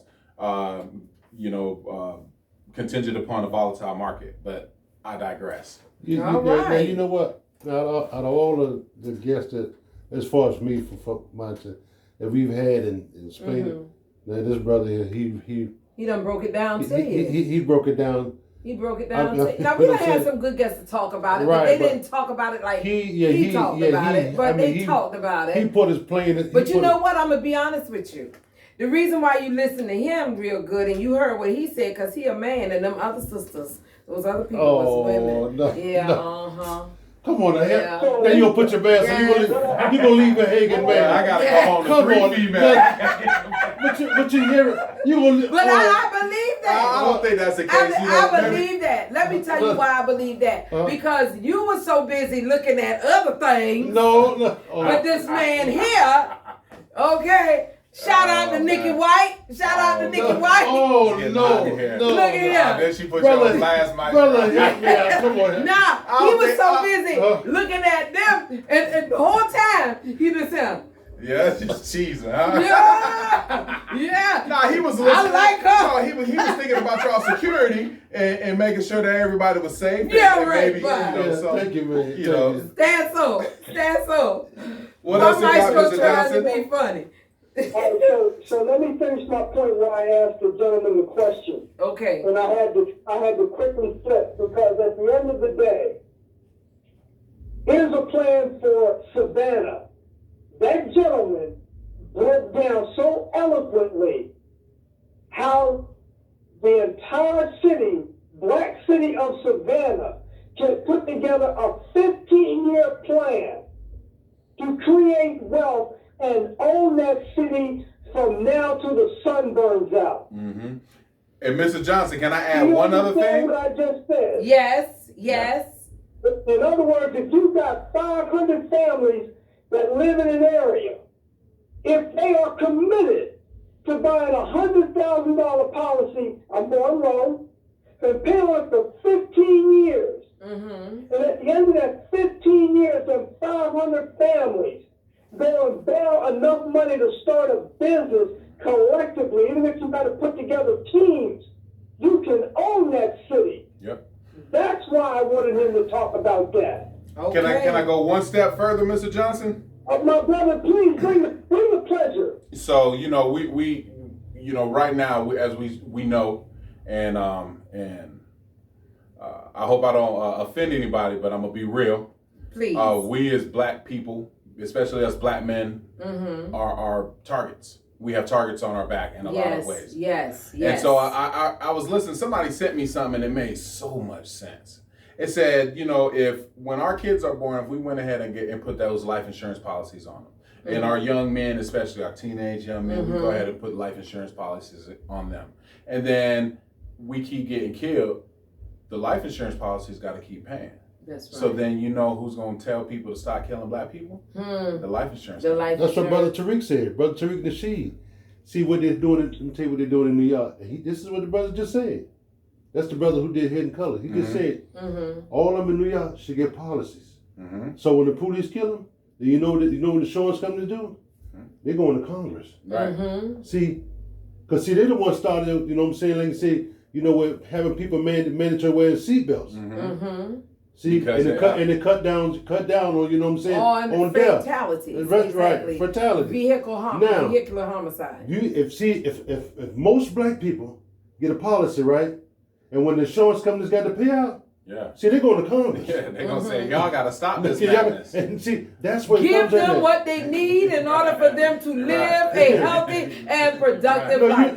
That's something to think about, Savannah. They had the police. See, you want to see police quick to kill black Brutality people like that. Yeah, Yes. yeah. And you know what? Let's talk about one more thing, and then we go. Stan, so are you finished with your money-making moment? Because that was a money-making moment. Yeah, because the gentleman was right on time, and really, seriously, that is a plan. Where Savannah, yes, I get 15 years is 15 years, but 15 years is coming whether you 15, 30, or 70 like me. Exactly. Put together a plan based on what that gentleman said, and you can own that city. And it ain't got to be nobody's business but the people who doing it. Because you don't let everybody know what you're doing. But okay, since you said that, and you're talking about police, thank you so much, Stancil. You're talking about police murdering individuals, and I don't know if this was a murder or not, but I didn't find out about this. There's a young man, and I want to say to his family, my deepest sympathies and condolences to you on the loss of your brother, Felicia. Zach.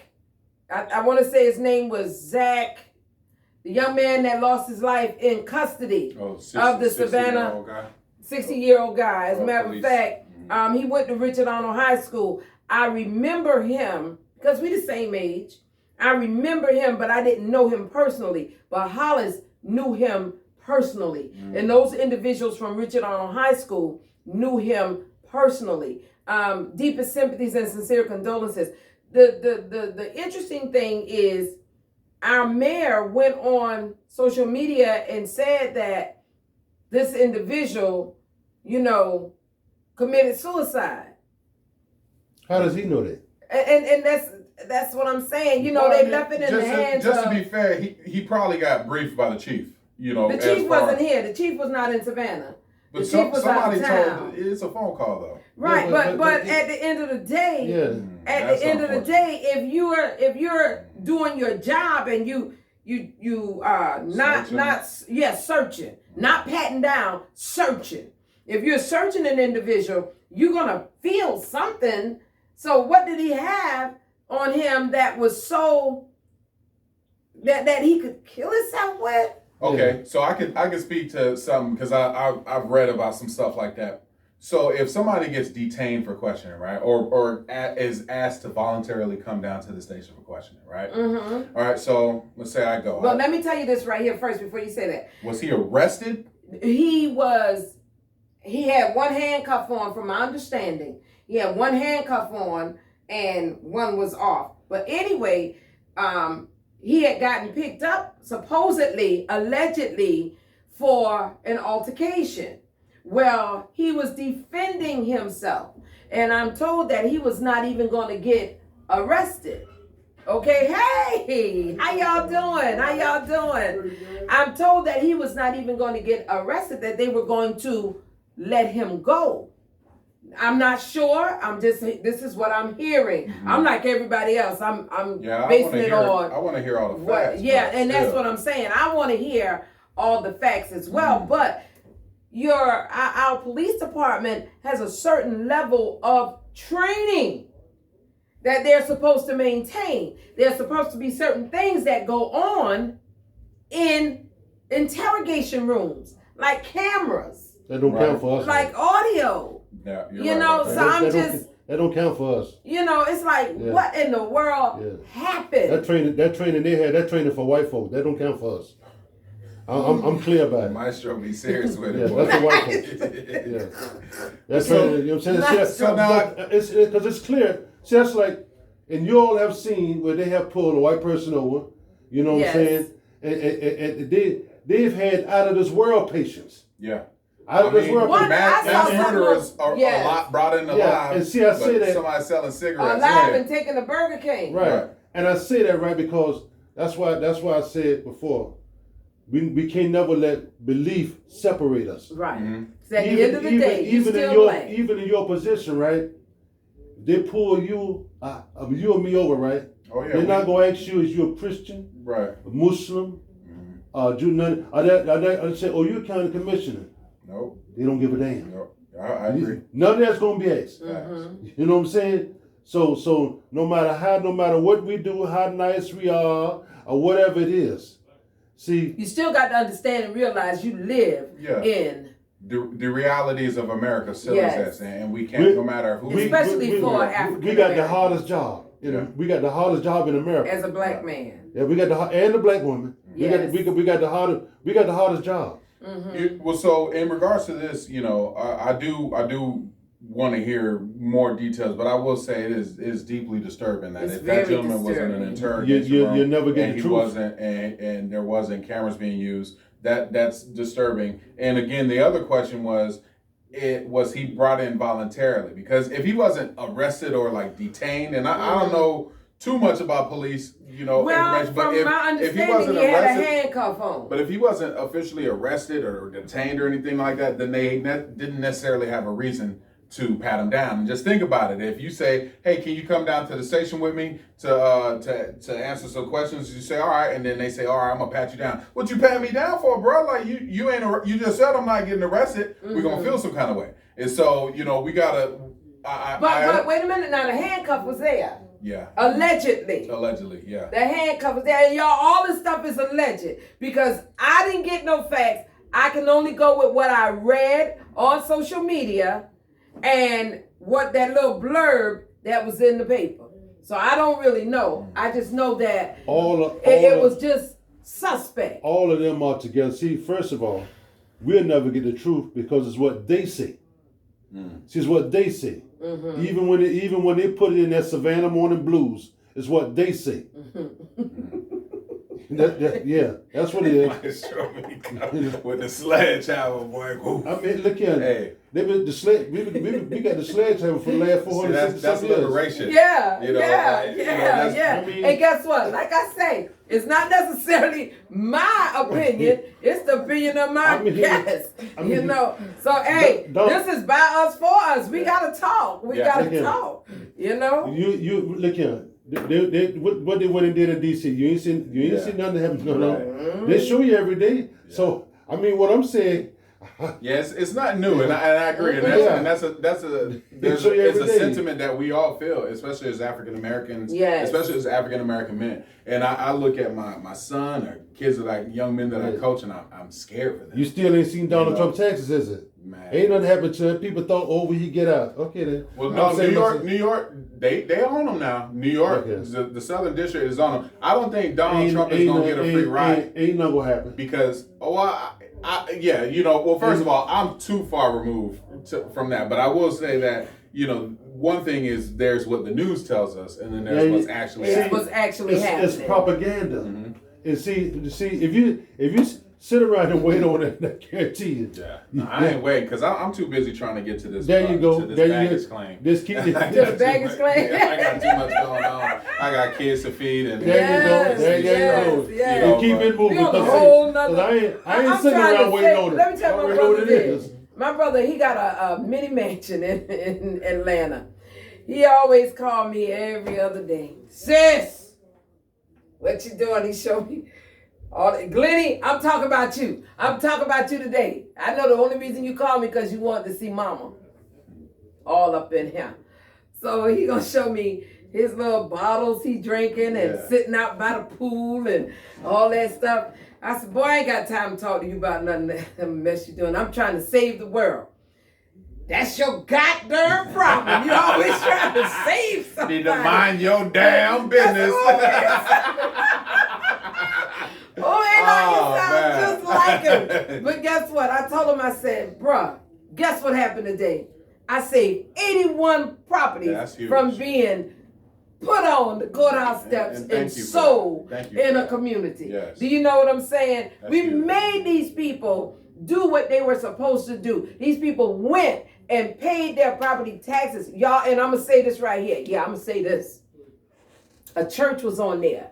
The church had 3 outside properties that the church had to pay taxes for.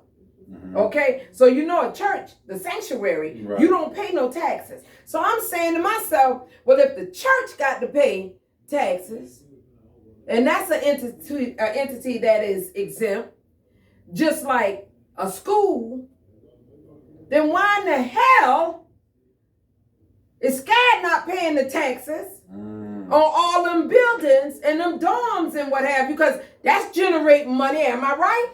So ain't that generating money? Them dorms, because they got to pay to stay in them, correct? That's right. So that's something we need to look at and think about. Yeah, this is a I said it moment. The church, bam, baby. They didn't go in the building fund and get it?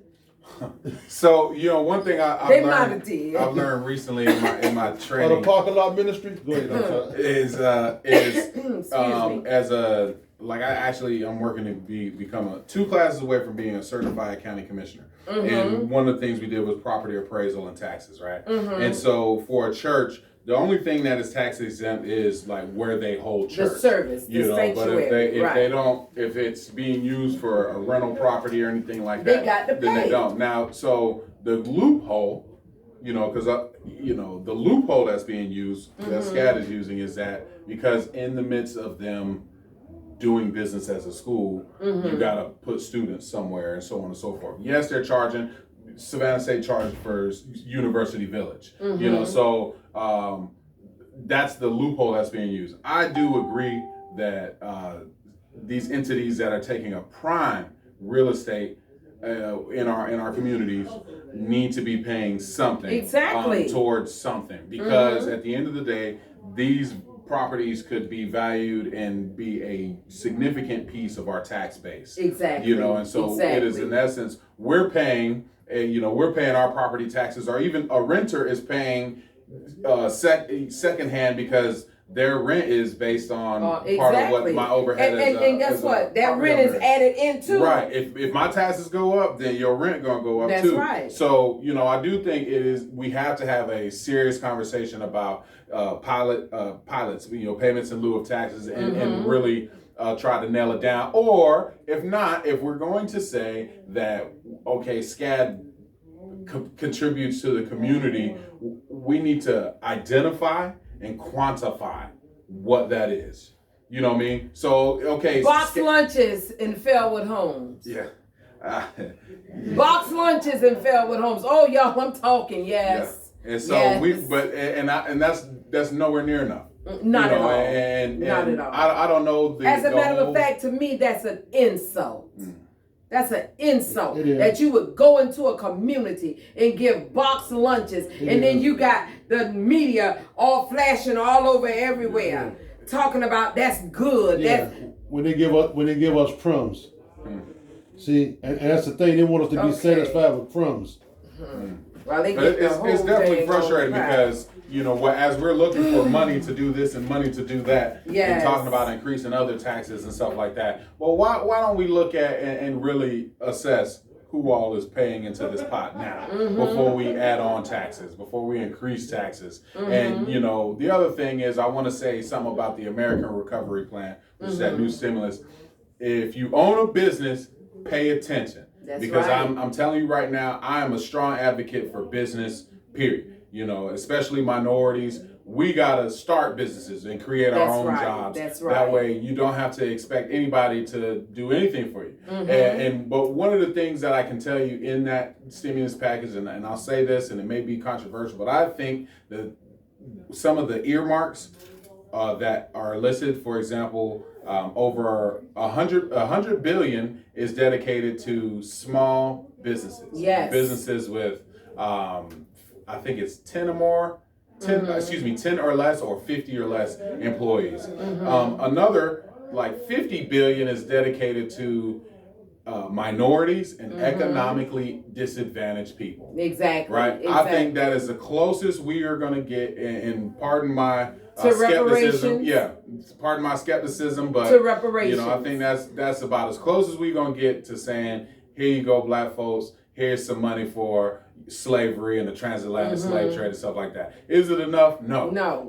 Is that well, you know what? Out of that pot of money, I'm told that the city of Savannah is going to get about $57 million or $52 million or something like that. I know the county, I don't know if it was out of the American Recovery tax money, but I know they got about $8 million to disseminate to people for housing and mortgages and what have you. Yeah, I think we got like somewhere around $2 million to help stop evictions from taking place. And there are, shout out to my assistant Sam Ally, who has been digging through the American Recovery Plan. We're looking for money for the county, for the cities, for the people, for businesses, and so on and so forth. And there is a lot of money that our county and the city, the municipalities will have access to. And that was one of the reasons why we said, why in the hell?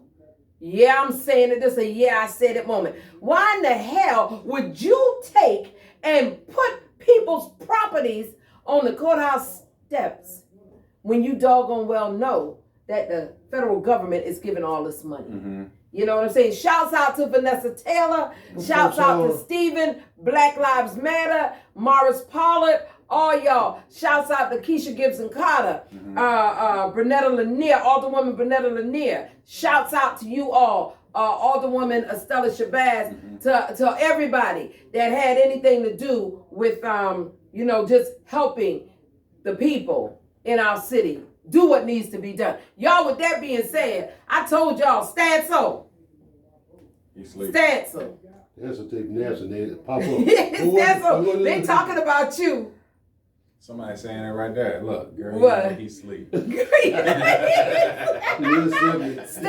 They talking trash about you. You better come and redeem yourself. My man stands on the couch like this. Stands for 70 years old. Hey, what are you doing? What are you doing?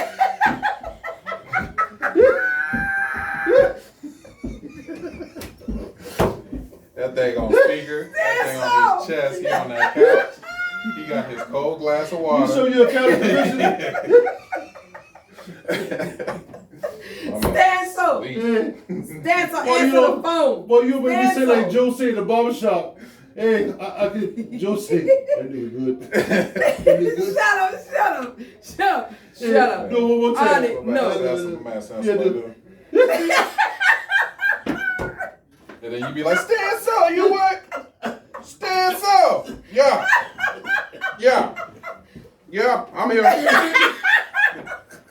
Man, I woke back up. He ready for another strong 30 like minutes. he never left. Yeah. No, double like he never left. Yeah. Stand Took the so. sleep out of his Man, voice you and better all. come redeem yourself, Stand so.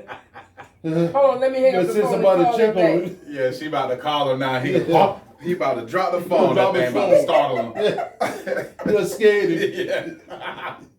Oh yeah, no, it was on mute. It was on mute. That's what it was. That's what he gonna say. No, I had accidentally muted it. He might be on the other line now. He might be on the line. Ooh, I hope he get y'all. Stand so. Stand so. Maestro and A-Dot was in here talking about you. Ooh, because Stand so, I might have called you 50 times and you never answered. So I want you to go back and look at it. When A-Dot, he was mimicking you, talking about your glasses had done fell off your face and you was holding your cup of water. And that's why you had fell asleep. No, I was actually on the phone talking to a friend of mine in the hospital. Oh, Oh, he laid it man. on thick. Oh, I'm sorry to hear man. that. Now- Stand now so, I they feel was bad. laying it on thick, man. Now I gotta go repent. Huh? We love you, Mr. Johnson. I know that's right, And baby. I hope your friend is all right. Is your friend all right? Well, she'll be in there. She's a diabetic. She's been having it rough this year. Oh. Well, tell her we send our love and speedy recovery and healthy. But Stand so, you still got to go back and look at it and see what they were saying, because I ain't gonna lie, it was funny. It'll make you smile. It will make you smile, because I was cracking up over here, for real. We love you, But brother. anyway, we love you, my baby. We love you. We love you. Y'all, we about to call this a night, y'all. This has been a night. I told you. We going to bring it to you. Huh?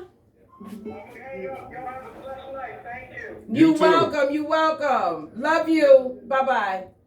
Y'all, listen, we told y'all we was going to bring it to you. We're going to bring it to you every single Tuesday. Every Tuesday, we going to bring it to you. I don't know who the guest's going to be next week. Oh, yes, I do. Ooh. Y'all, I know who the guest's going to be next week. And they powerful. Oh, my gosh, I am just so excited that she will be here. And she going to bring it. You going to get it raw and uncut without Vaseline. Oh, Jesus. Some gonna like it, and some gonna hate it. Yeah, I said it. Maestro! Yes. Are you ready? Yes, I am. Are you ready? Y'all, it's been fun, No Vaseline. but we got to run. What you say, JP? I said he can't play that, but I wish he could. What? Ice Cube, Yeah, no the Ice Cube Vaseline. this. No, you can't play that. Yeah. No, you can't play that. You can't play that. That's a real song? Oh, Oh, yeah. yeah. And it's a diss track. Yeah. Oh, Ice Lord Cube- have Cube, mercy. Cube did that back in, I think, Yeah, 92. Cube dissed the whole. You know he Yeah, sampled. right. He had sampled Brick Disco Dance. No. Yeah, he said he did that back. That's when he broke off from I NWA. think that's the most disrespectful diss track. Are you serious? Yeah. That was off. Y'all, I think that was off the album. You know, That's I what- said my cousin used to say that all the time. So that's where I get that from. But that's that the no Vaseline Raw and uncut was without Vaseline. That Some was gonna that- like it, some that gonna was hate Ice it. Cube's song. No Vaseline. It was a diss track. I'm about to go listen to that. Yeah, it's disrespectful. Listen It's here. rap. Let me ask you Slight this. music. Let me ask you this. How you feel about Megan Thee Stallion and Cardi B? You like them? Yeah, but Oh. I got my reservations. Exactly. Okay. You see what I'm saying? You know, Okay. see, one thing I'm never gonna especially when you out here getting money and you feeding your family. You know, I can't be against that. You feel me? But I think that we need to be mindful of what we saying, of the message we sending to little girls. Yeah, not only that, I think that we need to just, if it's just like when you watch movies, you're not gonna let your kid watch, a rated R movie, sex scene in a movie. I think that us as parents need to be mindful of what we let our children consume. Exactly. Cardi B and Megan Thee Stallion is entertainers. For grown That's women. what they do. Facts. If you grown and you want to look at And them, who is that other one? The City Girls. But see, I don't think. Listen, at the end of the day, I don't think that it's no different from watching movies that's rated R. Them girls are R-rated entertainers, and you just got us as parents got to do our job by policing that stuff. Facts. But I personally don't knock the girls for what they do. It's not their fault. Like I think about the environment, the way they came up and stuff like that. Did you know? It's not their responsibility. It's ours as parents. It's their responsibility too. You Yes, it's their responsibility because they are the ones that's doing it. That's the case, though. Did you know she don't talk like that when she going with the Latino wars and all of that? Yeah. No. Yeah. No, she don't. No, she don't. That's fact, isn't it? No, but listen, bro. That's a fact. She didn't perform that song, No, but listen. Hey, how you she doing? made. Guess what? They have a certain way they act in front of black folk, and then in front of Latino and white. They don't act like that. Not even her, and that's a fact. Yeah. I can prove it. But listen, the reason I feel like you treading in a territory that's kind of crazy, because if you do that, then you got to say everybody who dropped the rated R movie, anything with violence in it, anything with twerking in it, any kind of entertainment that you consume with that kind of stuff, then they need to be held responsible for their actions as well. You know what I mean? You know what they do? They put an R-rated setting on it. They say, look, your kids should not watch this. And then if you allow them to watch it. I'm talking about them being women. They so... Ooh. But again, it's a different, just like we have been desensitized in a lot of ways. Yes, Lord. Back in the day, Yes. we wouldn't have even seen a murder take place on a movie. Now you could watch a murder, they show murder happening on the news. On the news. So George we Floyd. as a culture, society has been desensitized to the point especially black folks. So it's a generational thing. It's all right. It's all right for that to be that. But then whenever you speak, if you speak against, you know what I'm saying, somebody being gay,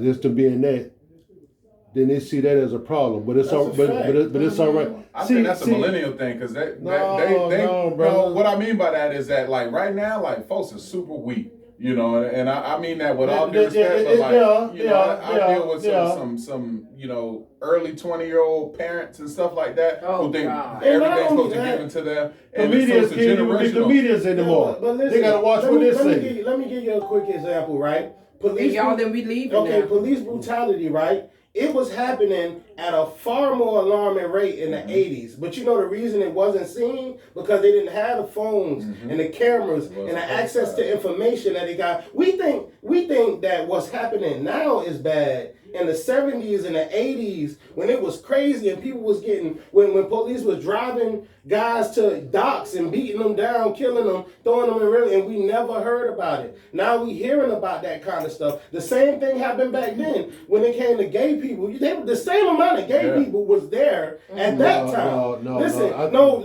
a lot of people. Listen, it's a lot of people. Well, they had communities and what have you. But we didn't. You had communities that made people suppress that shit. I mean, who they is. It made people say, listen. I'm telling you, I know that for a fact. Listen, I know for a fact too, right? Listen, because I can clear that up real quick. Now, let me so you saying they wasn't gay back then? No. Now all of a sudden, no, that's not what I'm. No, I didn't say that there. That's not what I'm saying. What I'm telling you, right? You've had that, right? But you didn't see all the flaunt and all this stuff. Let me tell you something. And guess what? Right. And guess what? I can remember in school, right? Mm-hmm. They had this kid. This when I was in high school. Mm-hmm. Now I done been out of school for me almost 40 years. Mm-hmm. Look how long you done been out. Mm-hmm. They had this kid named Arthur. Arthur wanted to be a cheerleader. Richie Moe told him Chief told him he don't play that. And guess what? Remember they had dress up day? Remember dress up day at school? Man, he came to school with a chili phone. Chief sent him home. Told him you go home and change right now. You don't play that. See, that's the thing. Shout out to Richard Moe. See, that's the thing. What's allowed now, right? What I'm telling you, it wasn't allowed back then. Now, that doesn't mean that we hate them. No. But you know what I'm saying? But see, when you pushing this on our kids. Right. See, the thing is, at the end of the day, who had a man and a woman had them? No. And I tell them all the time, you know, I don't hate them because we got it in all our family. Right. But they are confused. Why are they confused? I don't like a woman, but I want to be a woman.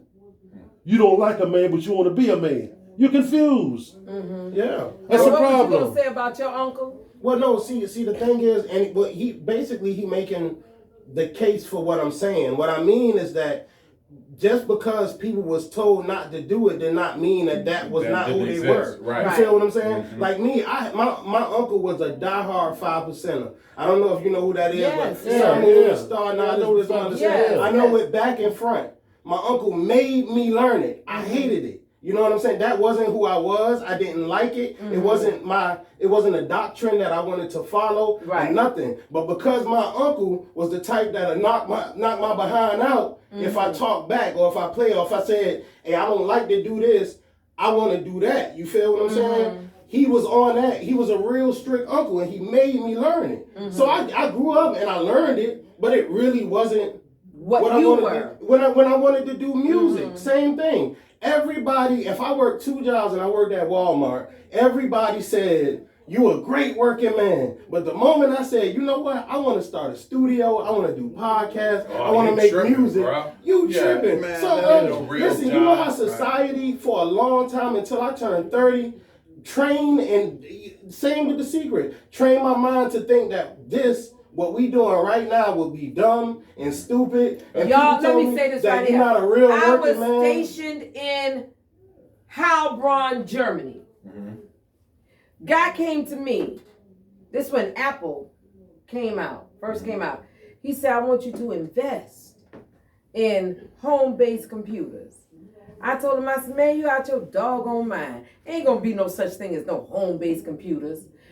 Every time I think about it, I can kick myself in the behind. Because I know homeboy is a multi-millionaire. Look at Nas. All I had to do was pay attention. We need more people. We need more people like Maestro. We need more people like this brother right here, like me, to reach out to the youth. Mm-hmm. All they know is the internet. Right. It's babies raising babies. That's the reason why. The internet raising babies. Right. And YouTube raising babies. That's a fact. And that's the reason why I defend the youth so much. Mm-hmm. I know that they're wrong, but they don't know no better. They don't exactly. You feel what I'm saying? So this is what they growing up knowing. Mm-hmm. They growing up thinking that all these kids seeing your Cardi B's and the city girls twerking, but listen, it's all they know. And I don't get mad at them. You can't get mad at them because but see, and this is the they need you in the hood telling them. I come out the hood. Yeah, no, I'm just saying like as the police say right here in Savannah, Area C. You know what I'm saying? Yes, Area C. Yeah, I'm an Area C. The one they deem the worst neighborhood in the whole Savannah. Area C is a big area. That's the west side. That's right. That's the west side. All right, y'all, on everything I love. Somebody say, that's right, brother. Chief would tell them. Hey, roll that up for me, JP. I'm so glad you came in here. Oh. Okay, Dara, that's right, bro. Oh, that's what Dara said. Shagari, hey, Shagari, I called you out earlier. Okay, y'all listen. I ain't playing, man. It's 9:30. I'm about to get up out of here, y'all. I said we was gonna leave early. You come here with all this good information. I can't help it. All this good information. I gotta shout my people out. Woo, let me buy. And what is that, Maestro? What is that? Blue and green voyage. Ooh, look at all these folks. Look at all these people. Vanessa Taylor. Now I'm achieving it. Thank you, Lord. Real Monte Carlos. Is that my real Miami Carlos? Okay, I thought that was my nephew. Stancil, Melissa I'm a Boss Johnson, Retta Red, Sonia Leroy Stanley, Deborah Myers Powell, Brandon Williams, Rose Wiley, Maddie Smiley Wallace, Shadrika Perry Pope, Sharon Stewart, Matamar Smith, Premier, Jordash Irene Bush, what's up family, what's up cousin, Doris Fogle Wells, Julia Fudge, Tia Brightwell, Melinda Gwen Thornton. Melinda, we're going to be in Cloverdale on the 20th of April from 10 to 2 p.m. with a job fair. We need y'all. She said, hey, Adon. Hey, Janie Williams, Taylor Washington. What's up, girl? We came to your business today. We'll be there tomorrow for that tuna melt. I think that's what Keisha called it. Tyrone Mackey, my cousin, all the way in Miami Beach, Florida. Angela Brown Gillis, how you doing? Veronica Bunny Grosvenor. Hey, Veronica. Juanita Jobs, Jacqueline Anthony. Morris Pollard. Morris, you got to come on the show. Not next week because we got somebody coming, but I want you to come week after next. And let's have a sit down. Yeah, let's have a sit down. You want to have a sit down with Morris? Well, he said, well, let's have a sit down later because we talk about. All right, let's do it. Yes, thank you. Leroy Benton. Y'all, this tax season, Benton Tax on Durin Avenue. Check them out. Leroy, make sure you put your information here so people know where to go.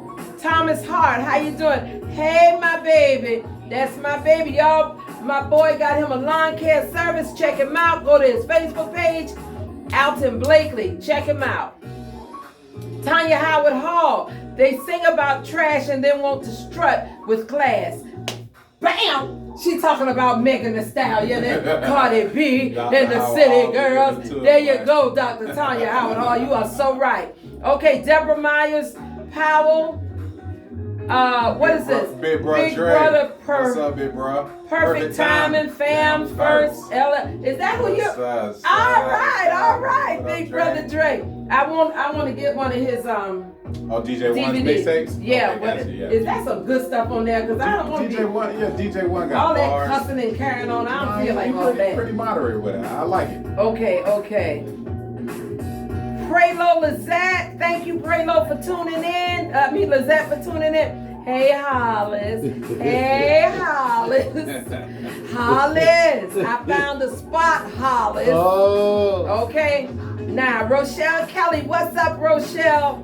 I did have that conversation for you, Rochelle Kelly. Ivan B. Coyne, what's up my brother? Ivan says, the Osley brothers also wrote It's Your Thing, do what you want to do. I can't tell you who to sock it to. Marvin Gaye sang on the Let's Get It On album, You Sure Love the Ball. Betty Wright sang Tonight's the Night. Hold on, let's see. Tonight's the Night. Queen Latifah. Oh, wait a minute. He went all the way down. Betty Wright sang Tonight is the Night. Millie Jackson pushed the envelope in her prime. Then the maestro of love, Barry White, gave me the early rap. Curtis Blow, Run DMC. Cool, what is that?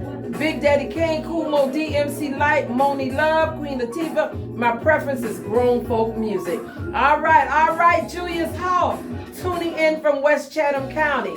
Kevin Ellaby. Oh, y'all, All Things Relevant. Tune in to All Things Relevant. Julius Hall. Diane Grant. Let's see. Oh, my goodness. Sadie Campbell. Charlie Batten Miller. That's my sister-in-law. Yeah, I talked about your husband tonight. I sure did. All right, Raymond Price. Hey, Raymond, how you doing? Okay, Tyler Green, that's my baby. Ramona Drayton Jackson, love what you're doing, Ramona. Keep on doing it. Cynthia James, Rose Wiley, my #1 fan. Shagari Lee Andrew Williams Sr., how you doing, my brother? Talked about you earlier. Diane Brown Dowse, Shalonda Roundtree. Okay, Shauna Wallace, Rico Gordon. Woo! Rico say A-Dot, my boy. Yeah. Dance day. What up, Rico? Yeah. Woo! Lord have mercy. Yeah. All right, y'all. Let me get back in here now. Why you cut my music, man? Why you cut my music? Hey, what that is? What that is? Y'all, it's been fun.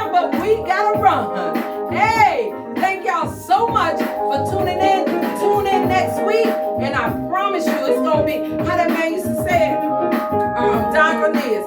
It's gonna be a stone gas, honey. I promise you. What my eyes see, my ears hear, determine what comes What out you of say? my Love, mouth. peace, and what?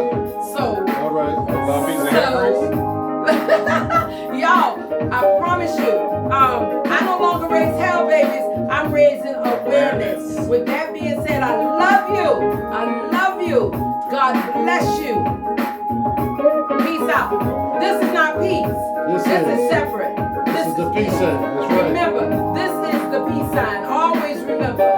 Peace out, y'all. The Love you, European God brought bless. this in there. This is the original peace sign. Gotcha. Hey, when y'all coming on the show? When y'all coming on, I told y'all. Hey. See, that's who need to be on this show. We get stanza one more time. Do wait. Stand so.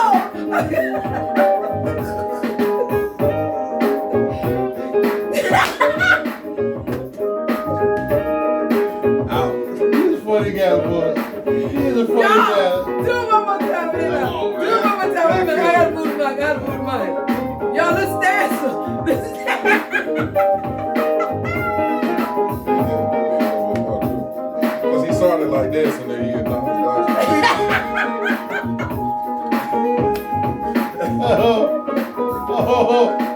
Y'all gotta see Maestro.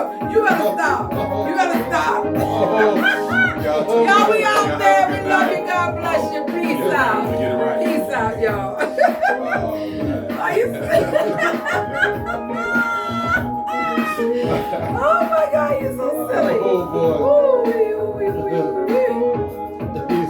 Oh, you stupid. You stupid, man. Oh, That was a good show, man. Woo, You Lord need have help mercy. breaking anything down? Huh? No, I'm a Oh, these stupid. That was a good show. I said, I gotta show y'all this. Well, you always say Tommy Davidson is funny, boy. Oh yeah, Tommy Davis. Tommy Davidson is one of the funniest. I'm telling you.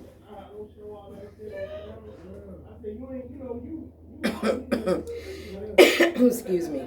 That was so funny. Ada, you crazy as hell, you know. He funny. I hear that all the time. You is stupid, man. Somebody said, man, I'm gonna start booking you for amateur hour. I was the only child for about 10 years, so I got Are you a real serious? vivid imagination. Are you serious? The only child? I call square dancing white soul. Let's break it down. Got a fiddle and a banjo.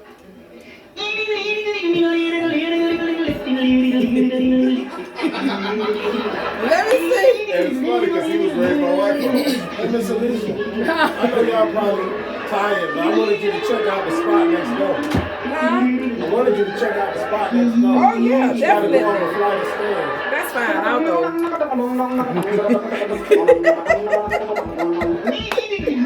You know what you missed? You know what you missed? You missed him imitating Stancil. That shit was so funny. Oh my God.